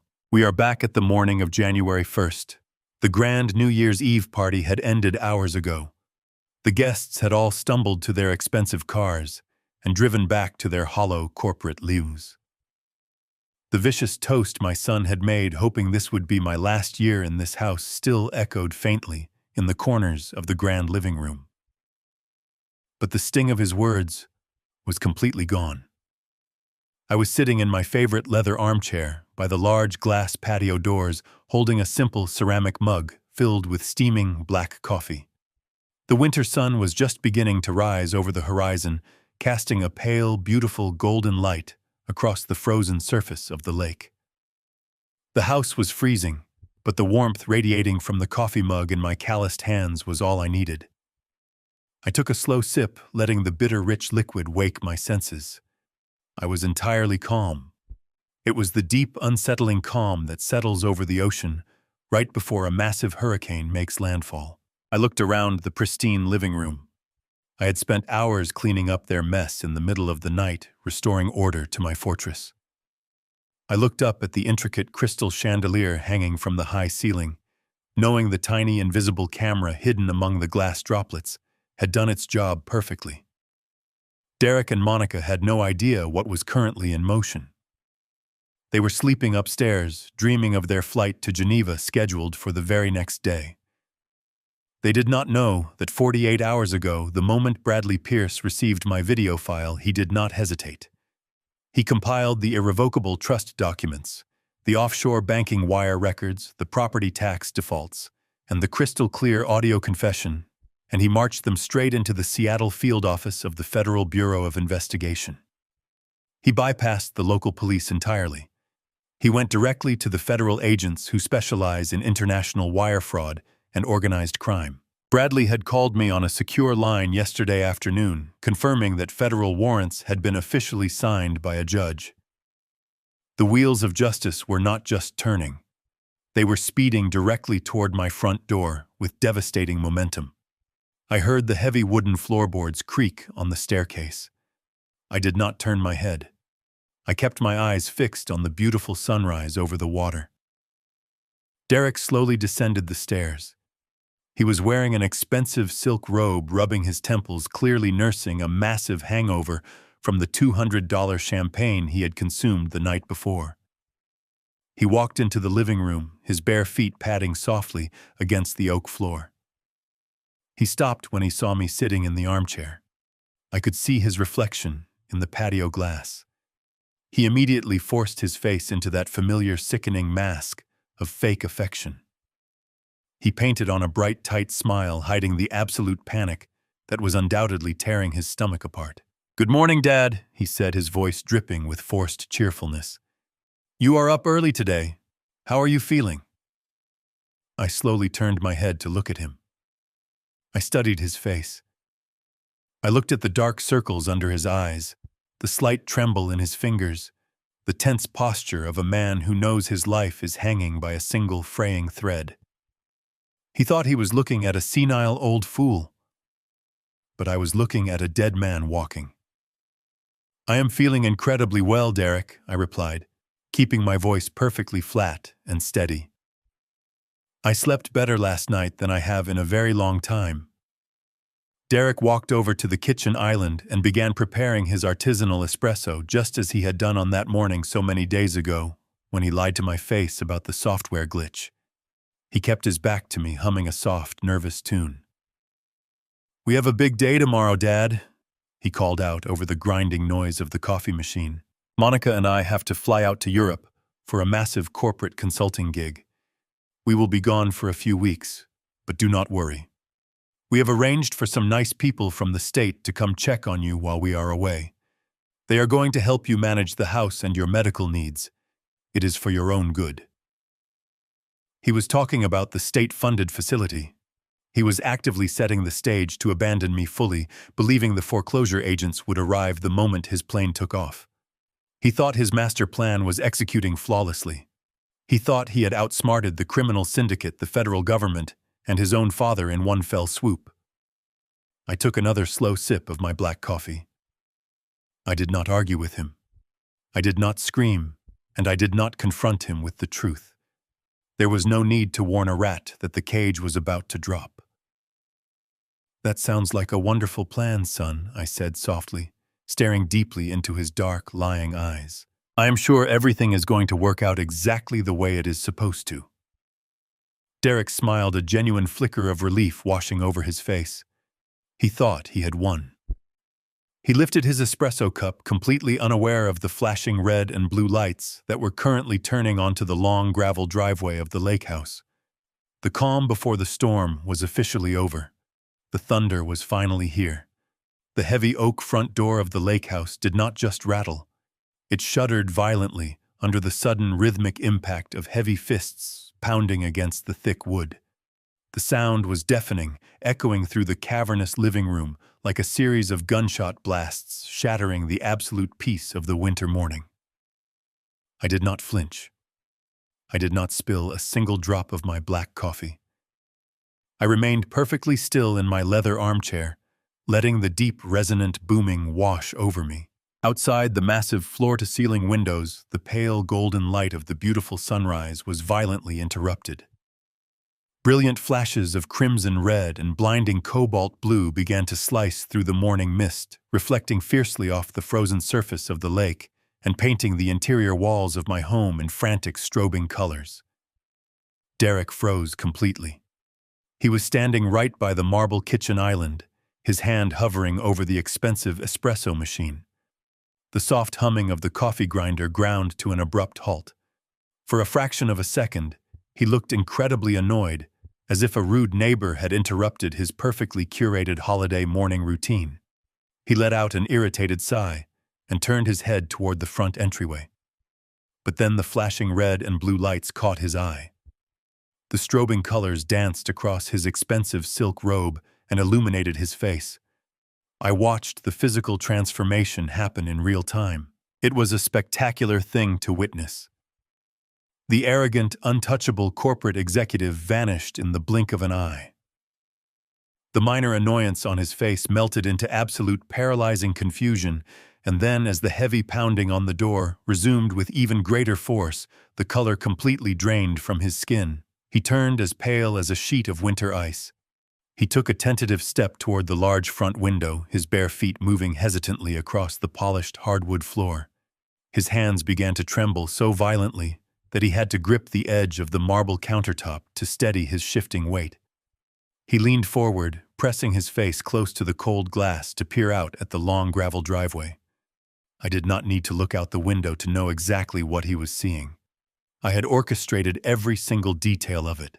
Parked haphazardly across my perfectly manicured front lawn were 4 King County police cruisers, their light bars spinning wildly, casting harsh, terrifying shadows across the frost-covered grass. Positioned directly behind them, blocking any possible route of escape to the main road, was a massive pitch-black, unmarked SUV. The doors of the vehicles were already open.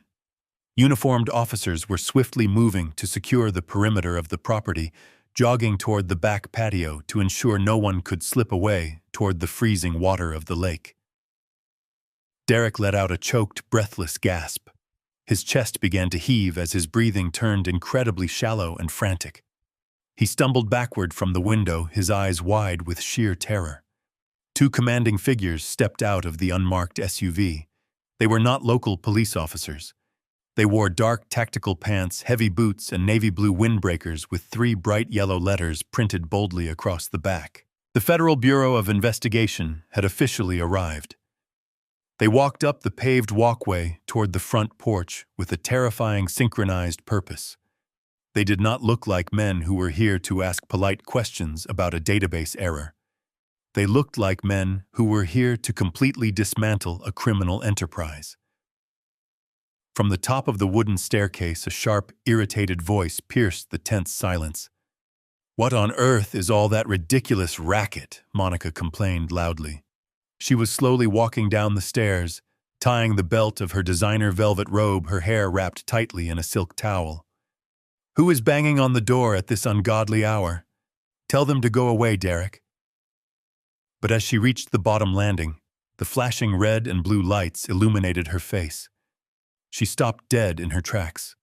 She looked at Derek, who was currently hyperventilating against the kitchen counter, and then she looked toward the front window. Her mouth opened in a silent, horrifying scream. The heavy pounding on the oak door struck again, accompanied by a booming, authoritative voice commanding us to open the door immediately. The panic in the room was palpable. It tasted like cold copper and nervous sweat. Derek looked wildly around the living room, his eyes darting toward the back glass doors, the wooden staircase, the kitchen garage access. He was a trapped animal calculating his 0 chances of survival, realizing with crushing certainty that there were absolutely no exits left. The Swiss Alps were 1,000,000 miles away. The hidden offshore accounts were entirely useless. The reality of his colossal arrogance had finally caught up to him, arriving directly on his doorstep with federal warrants and steel handcuffs. He looked over at me, his eyes wide and pleading, as if expecting me to somehow fix this to shield him from the devastating consequences of his own malicious actions. I simply sat in my chair, holding my warm ceramic mug, watching the magnificent destruction of his carefully constructed lies. I took another slow, deliberate sip of my coffee. I nodded toward the entryway. "You had better answer that, Derek," I said softly. "It is incredibly rude to keep your guests waiting in the freezing cold." He stared at me, his jaw trembling, unable to comprehend the absolute calm in my voice. The pounding struck the door for a 3rd time, rattling the brass hinges I had installed 30 years ago. Federal agents opened the door immediately, the deep voice bellowed from the front porch. Derek swallowed hard, a visible gulp of pure, unfiltered fear. He pushed himself off the marble counter, his legs shaking so badly he looked as though he might collapse right there on the kitchen floor.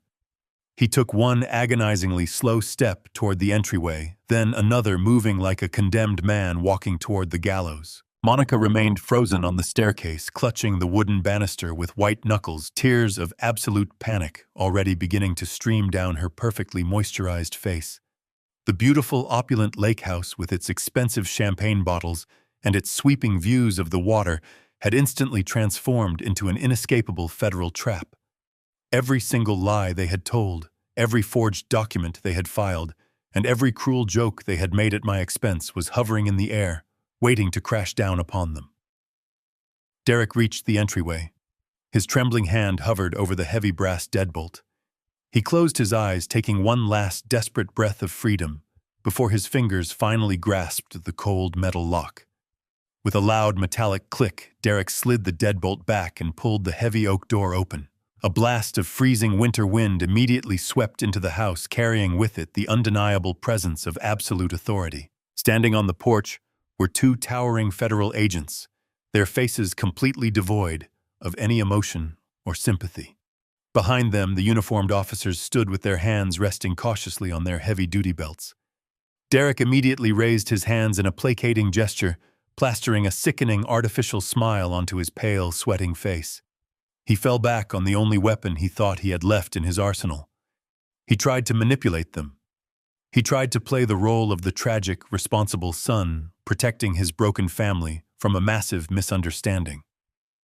"Agents, please, there must be some kind of terrible mistake here," Derek stammered, his voice cracking violently under the immense pressure. "Please lower your voices. My father is in the living room right now. He is elderly, and he is severely mentally unwell. He suffers from advanced dementia and gets confused very easily. Whatever financial debts he has stumbled into, whatever catastrophic mistakes he has made with his property documents. I am his son, and I am actively trying to fix it for him. Just give me a moment to explain the situation to my corporate lawyers, and we can clear this all up quietly without stressing his frail heart." It was a brilliant, desperate, and entirely pathetic lie. It was the exact same lie he had rehearsed perfectly in my kitchen weeks ago. But the federal agents did not even blink. They did not care about his cashmere sweater, his expensive silk robe, or his smooth corporate vocabulary. They had not come here to listen to a negotiation. They had come here with a mountain of irrefutable evidence provided by a ruthless civil litigation attorney. The lead agent, a tall man with a thick jaw and cold, calculating gray eyes, stepped squarely across the threshold, invading Derek's meticulously protected personal space. He did not ask permission to enter. He did not offer a polite morning greeting. Derek Bennett, the lead agent, stated, his voice booming through the silent house with terrifying finality. He reached out with lightning speed, grabbing Derek firmly by the shoulder of his expensive silk robe. With a swift, brutal, and highly practiced motion, the agent spun my arrogant son around and slammed him hard against the wooden frame of the doorway. The physical impact shook the walls of the entryway. Derek let out a sharp, pathetic gasp as the breath was knocked completely out of his lungs. His hands were violently yanked behind his back. The sharp, metallic ratcheting sound of heavy steel handcuffs clicking tightly around his wrists echoed loudly through the entire house.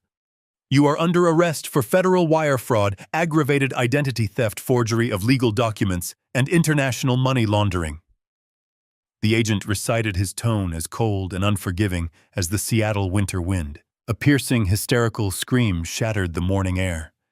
Monica collapsed onto the carpeted staircase, burying her face deep into her hands. She wailed a loud, ugly, uncontrollable sound of absolute despair. She knew instantly that her luxurious fake life was entirely over. The designer clothes, the expensive European vacations, the fake social media empire she had built on my stolen money. It was all completely gone, replaced by the horrifying reality of federal accessory charges, prison time, and impending bankruptcy. Two uniformed police officers stepped past the struggling Derek and moved quickly toward the wooden stairs to secure her, barking strict orders for her to remain seated and keep her trembling hands visible. Derek was pinned forcefully against the doorframe, his cheek pressed hard against the cold wood. The polished, untouchable executive was completely gone. He was crying. Real, terrified tears streamed down his face, mixing with the cold sweat on his forehead. He thrashed weakly against the iron grip of the federal agent, but it was absolutely useless. His eyes darted wildly around the chaotic room until they finally locked onto me. I was still sitting peacefully in my leather armchair, the steam rising softly from my black coffee, watching the entire scene unfold with absolute emotional detachment. The arrogant mask he wore for his entire adult life was entirely gone. He reverted instantly to a scared, pathetic child, desperately begging the very father he had tried to destroy just hours before. "Dad." Derek screamed, his voice cracking into a high-pitched, desperate, agonizing sob. "Dad, please help me. Tell them. Tell them you signed the home equity line of credit. Tell them you authorized the bank transfers. Tell them you told me to invest the money in the offshore accounts. Please, Dad, you have to tell them the truth right now. Do not let them take me away to prison. I am your son. Please, I am begging you." His pathetic weeping pleas filled the grand living room, echoing off the high ceilings and bouncing off the marble fireplace. He was asking me to commit perjury. He was begging me to step willingly into the dark trap he had dug, to sacrifice my own freedom and my own home to save him from the devastating consequences of his own boundless greed. He stared at me with wide, bloodshot eyes, waiting for the unconditional, paternal love he had weaponized for his entire life to swoop in and rescue him one final time. I slowly lowered my ceramic coffee mug, placing it gently onto the glass side table, without making a single sound. I looked at the federal agents securing the perimeter of my home, and then I looked directly into the terrified, weeping eyes of the monster I had raised. I did not raise my voice. I did not show a single ounce of anger. I just sat there, breathing in the cold morning air, preparing to deliver the final crushing blow. I slowly stood up from my leather armchair, the soft creak of the upholstery the only sound I made. I did not rush. I took my time, feeling the solid oak floorboards beneath my heavy work boots. Every step I took toward the entryway was a deliberate strike against the empire of lies my son had built. The freezing winter wind was blowing through the open front door, swirling around the grand living room, knocking over an empty champagne flute on the coffee table, but I did not feel the cold. I felt a profound, unwavering heat radiating from deep within my chest. I walked past the marble kitchen island, past the expensive espresso machine that was still dripping hot coffee into a porcelain cup, and stopped just a few feet away from where Derek was pinned against the doorframe. He was a pathetic, broken sight. The expensive silk robe was rumpled and stained with his own terrified sweat. His perfectly styled hair was disheveled, falling across his pale, tear-streaked face. He looked up at me with those wide, begging eyes still clinging to the desperate hope that the father he had spent months trying to destroy would magically shield him from the devastating consequences of his actions. "Tell them, Dad." He whispered, his voice trembling so violently he could barely form the words. "Tell them about the loan. Tell them it was your idea. Please, you have to save me." I looked at him for a long, silent moment. I let the heavy weight of his ultimate betrayal hang in the freezing air just between us. I looked at the federal agents who were watching our exchange with silent, professional intensity, their grips firm on his arms. Then I looked back at the boy I had raised, the boy who had looked me in the eye just hours ago and hoped I would die so he could take my home. "What house, Derek?" I asked, my voice echoing clearly over the sound of Monica sobbing uncontrollably on the wooden staircase. Derek blinked rapidly, his brow furrowing in a pathetic display of complete confusion. He tried to speak, but only a dry, rattling sound came from his throat. His brain was desperately trying to process the absolute calm in my demeanor. I stepped slightly closer, making sure he could see the absolute clarity and intense focus in my eyes. I was no longer the frail, confused old man he had mocked and manipulated. "The house you are standing in does not belong to me," I continued, speaking slowly, so that every single word pierced through his blinding panic. "This house, along with every single penny of my liquid assets, belongs to the King County Children's Trust. I executed an irrevocable legal transfer weeks ago. On paper, I am a completely penniless man. You cannot foreclose on a phantom Derek, and you certainly cannot steal from an empty vault." I watched the devastating realization strike him like a physical blow to the chest. His eyes widened to an impossible size. His jaw went completely slack, his mouth hanging open in shock. The brilliant corporate strategist finally understood that his collateral, his safety net, and his entire escape plan had been entirely erased from existence. But I was not finished. I leaned in just a fraction closer, invading his space. "And as for that $1.2 million home equity line of credit, you owe the private bank," I said, my voice dropping to a harsh, unforgiving whisper. "The one you funneled into an offshore cryptocurrency exchange while I was recovering from eye surgery. The FBI already has the bank records. My lawyer gave them everything 48 hours ago. They found the digital authorization codes. They tracked the internet protocol traces directly back to your personal laptop. They know exactly where the money went, and more importantly, they know exactly who you owe it to." Derek let out a horrifying guttural sound. It was not a word. It was the agonizing sound of a man's soul being completely crushed under the overwhelming weight of his own hubris. He violently shook his head from side to side, denying the horrifying reality that was crashing down upon him. "No," he gasped, choking violently on his own tears. "No, you did not know. You could not have known. You are sick. You are confused. You do not understand what is happening." "I am perfectly healthy, son," I replied calmly, my tone as cold as ice. "My mind is sharper than it has ever been. I knew everything from the very first night I found the foreclosure notice hidden in your leather briefcase. I wiped your sweaty handprint off my counter. I installed high-definition audio recording cameras in the living room chandelier and the study bookshelf while you were out to dinner. I watched you celebrate my supposed mental decline. I listened to your frantic phone call with the crooked psychiatrist. I heard every single word of your plan to leave me here for the police while you and your wife fled to Switzerland with the remaining cash. I handed the encrypted video confession directly to the federal government. The sheer terror that washed over Derek's face is an image that will be burned into my memory for the rest of my life. The final wall of his delusion shattered into a million pieces. He stopped struggling against the federal agents. His knees buckled completely, and if the lead agent had not been holding him upright by the collar, he would have collapsed onto the hardwood floor. He looked at me not as a father, but as a terrifying, calculating stranger who had flawlessly orchestrated his absolute destruction. He realized that for the last month, he had not been the apex predator he thought he was. He had been a blind rat navigating a dark maze that I had built, happily eating the poisoned cheese I had left for him. The lead agent did not give him another moment to speak. He yanked Derek upright with a forceful, highly practiced motion.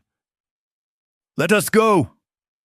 "Bennett," the agent growled, pushing Derek firmly out the front door and onto the freezing concrete of the front porch. I stood in the entryway and watched as they marched my son down the long gravel driveway. The flashing red and blue lights illuminated his slumped, utterly defeated posture. He did not look back. He did not say another word. The uniformed police officers pulled a screaming, hysterical Monica down the stairs, ignoring her frantic, tearful demands for a lawyer, and marched her out right behind her husband. I watched as the federal agents shoved Derek roughly into the cramped back seat of the unmarked black SUV. They slammed the heavy door shut, sealing him inside a dark, terrifying new reality. His designer suits, his expensive luxury cars, his hollow corporate prestige, all of it was instantly vaporized permanently, replaced by the cold steel of federal prison bars. I stood alone in the doorway of my beautiful home, listening to the powerful engines of the police cruisers rev up. I watched the caravan of official vehicles slowly turn around and drive away, their sirens mercifully silent, their flashing lights fading slowly into the pale morning mist. The gravel crunched loudly under their heavy tires, and then slowly, the property descended back into absolute, uninterrupted silence. The monster had been completely removed from the house. The agonizing war was officially over.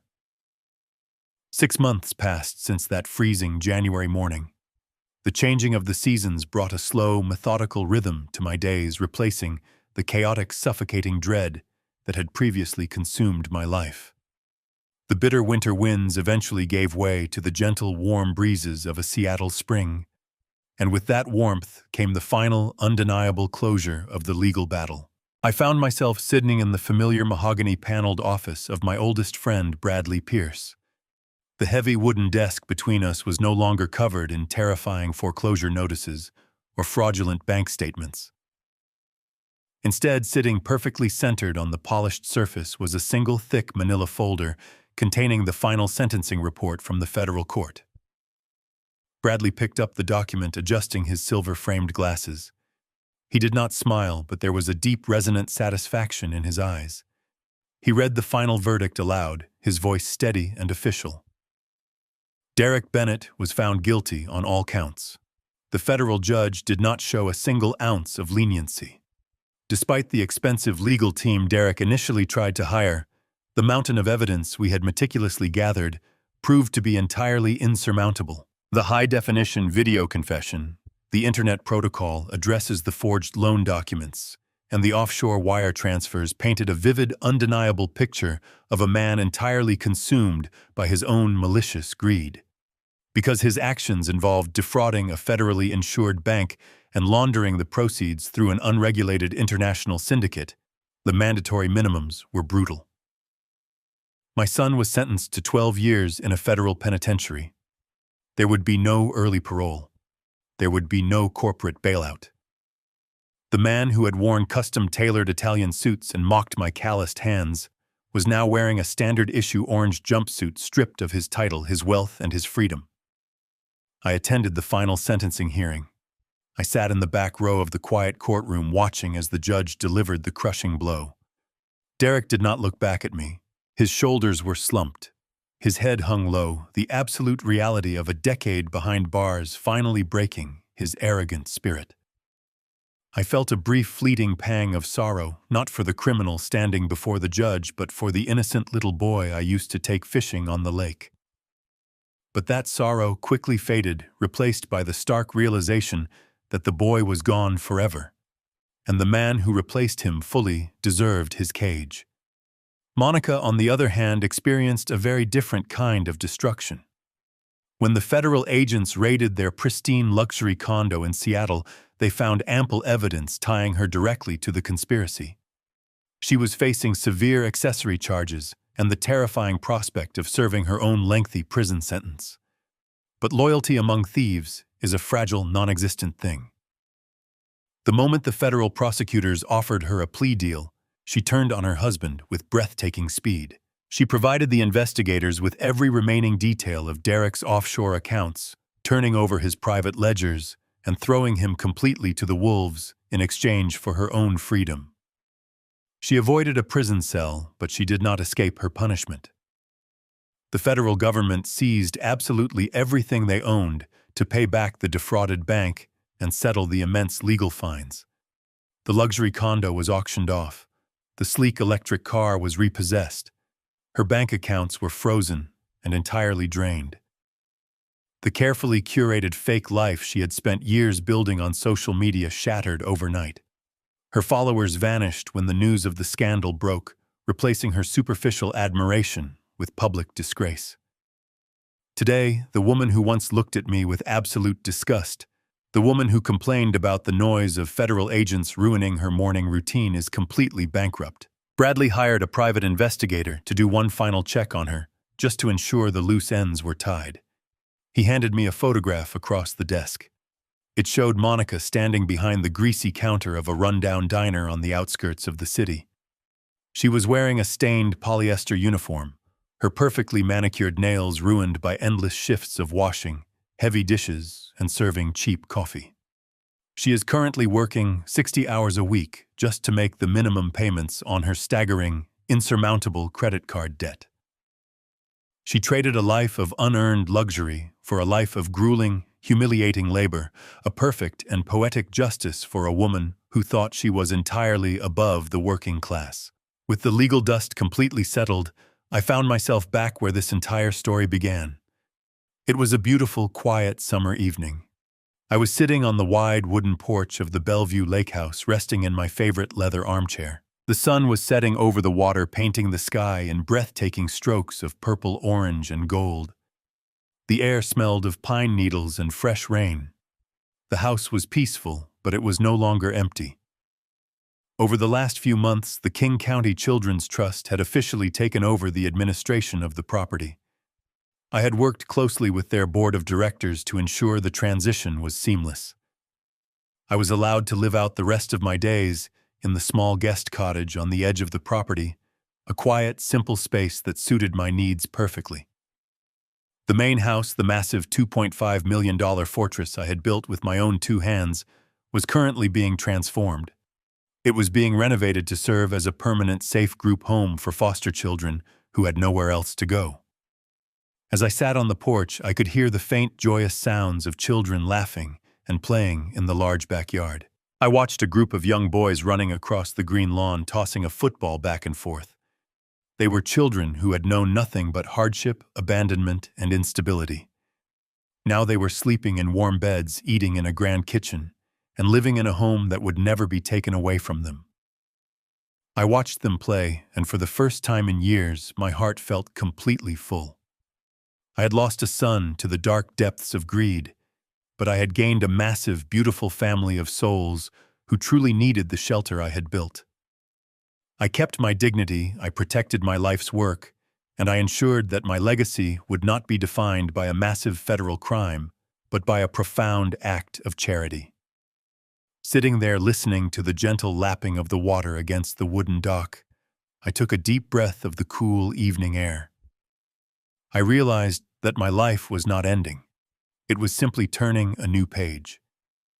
I learned a brutal, agonizing lesson over the last 6 months.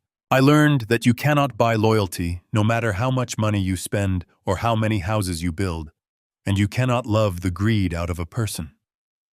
Blood might make you related, but it does not guarantee respect, and it certainly does not guarantee a moral compass.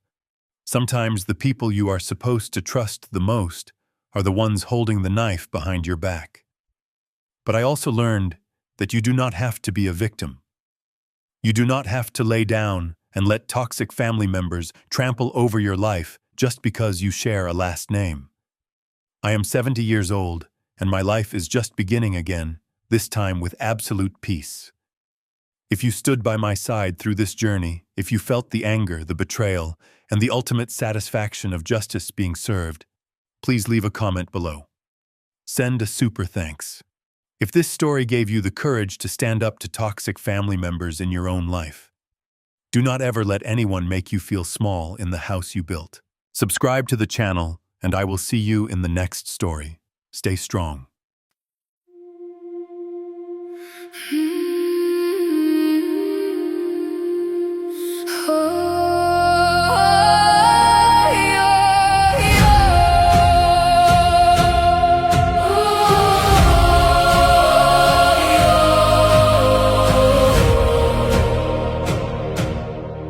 I used to ride upon your shoulders, thinking you could touch the sky. Every road felt less uncertain when I saw the world through your eyes. You were stronger than the mountains, taller than the northern pines. And when the winter winds were coming, you would stand between them and I. Time kept moving like the river, years slipped slowly out to sea. But no matter where life took me, you were always part of me. I am my father's daughter, in every step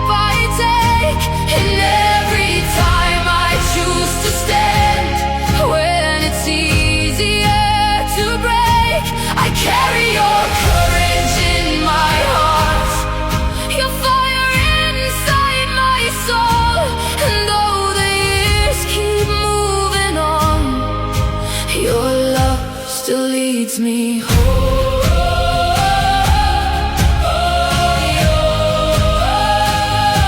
You taught me strength is not in power, but in kindness when it's hard. You taught me how to keep on going when the road grows cold and dark. Every lesson, every story, every laugh around the flame lies within me like an echo, calling softly through my name. And when I face my greatest battles, when I feel I can't go on, I can hear your voice beside me saying, child, you're stronger than you know.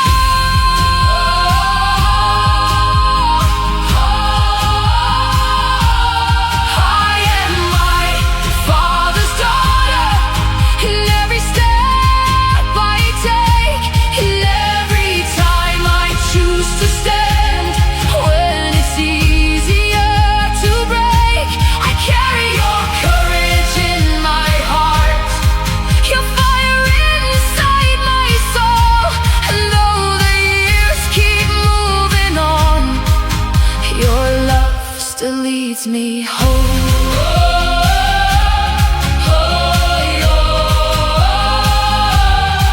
One day the snow will cover footprints, one day the fire will burn low, but the things a father gives his daughter are the things that never go. Not the gold or not the stories, not the battles that he won, but the quiet way he loved her and the woman she becomes. I am my Father's daughter, and I always will remain. Through every triumph, every loss, through every joy and every pain, the world may change around me, the stars may fade above, but I will always carry with me my Father's endless love.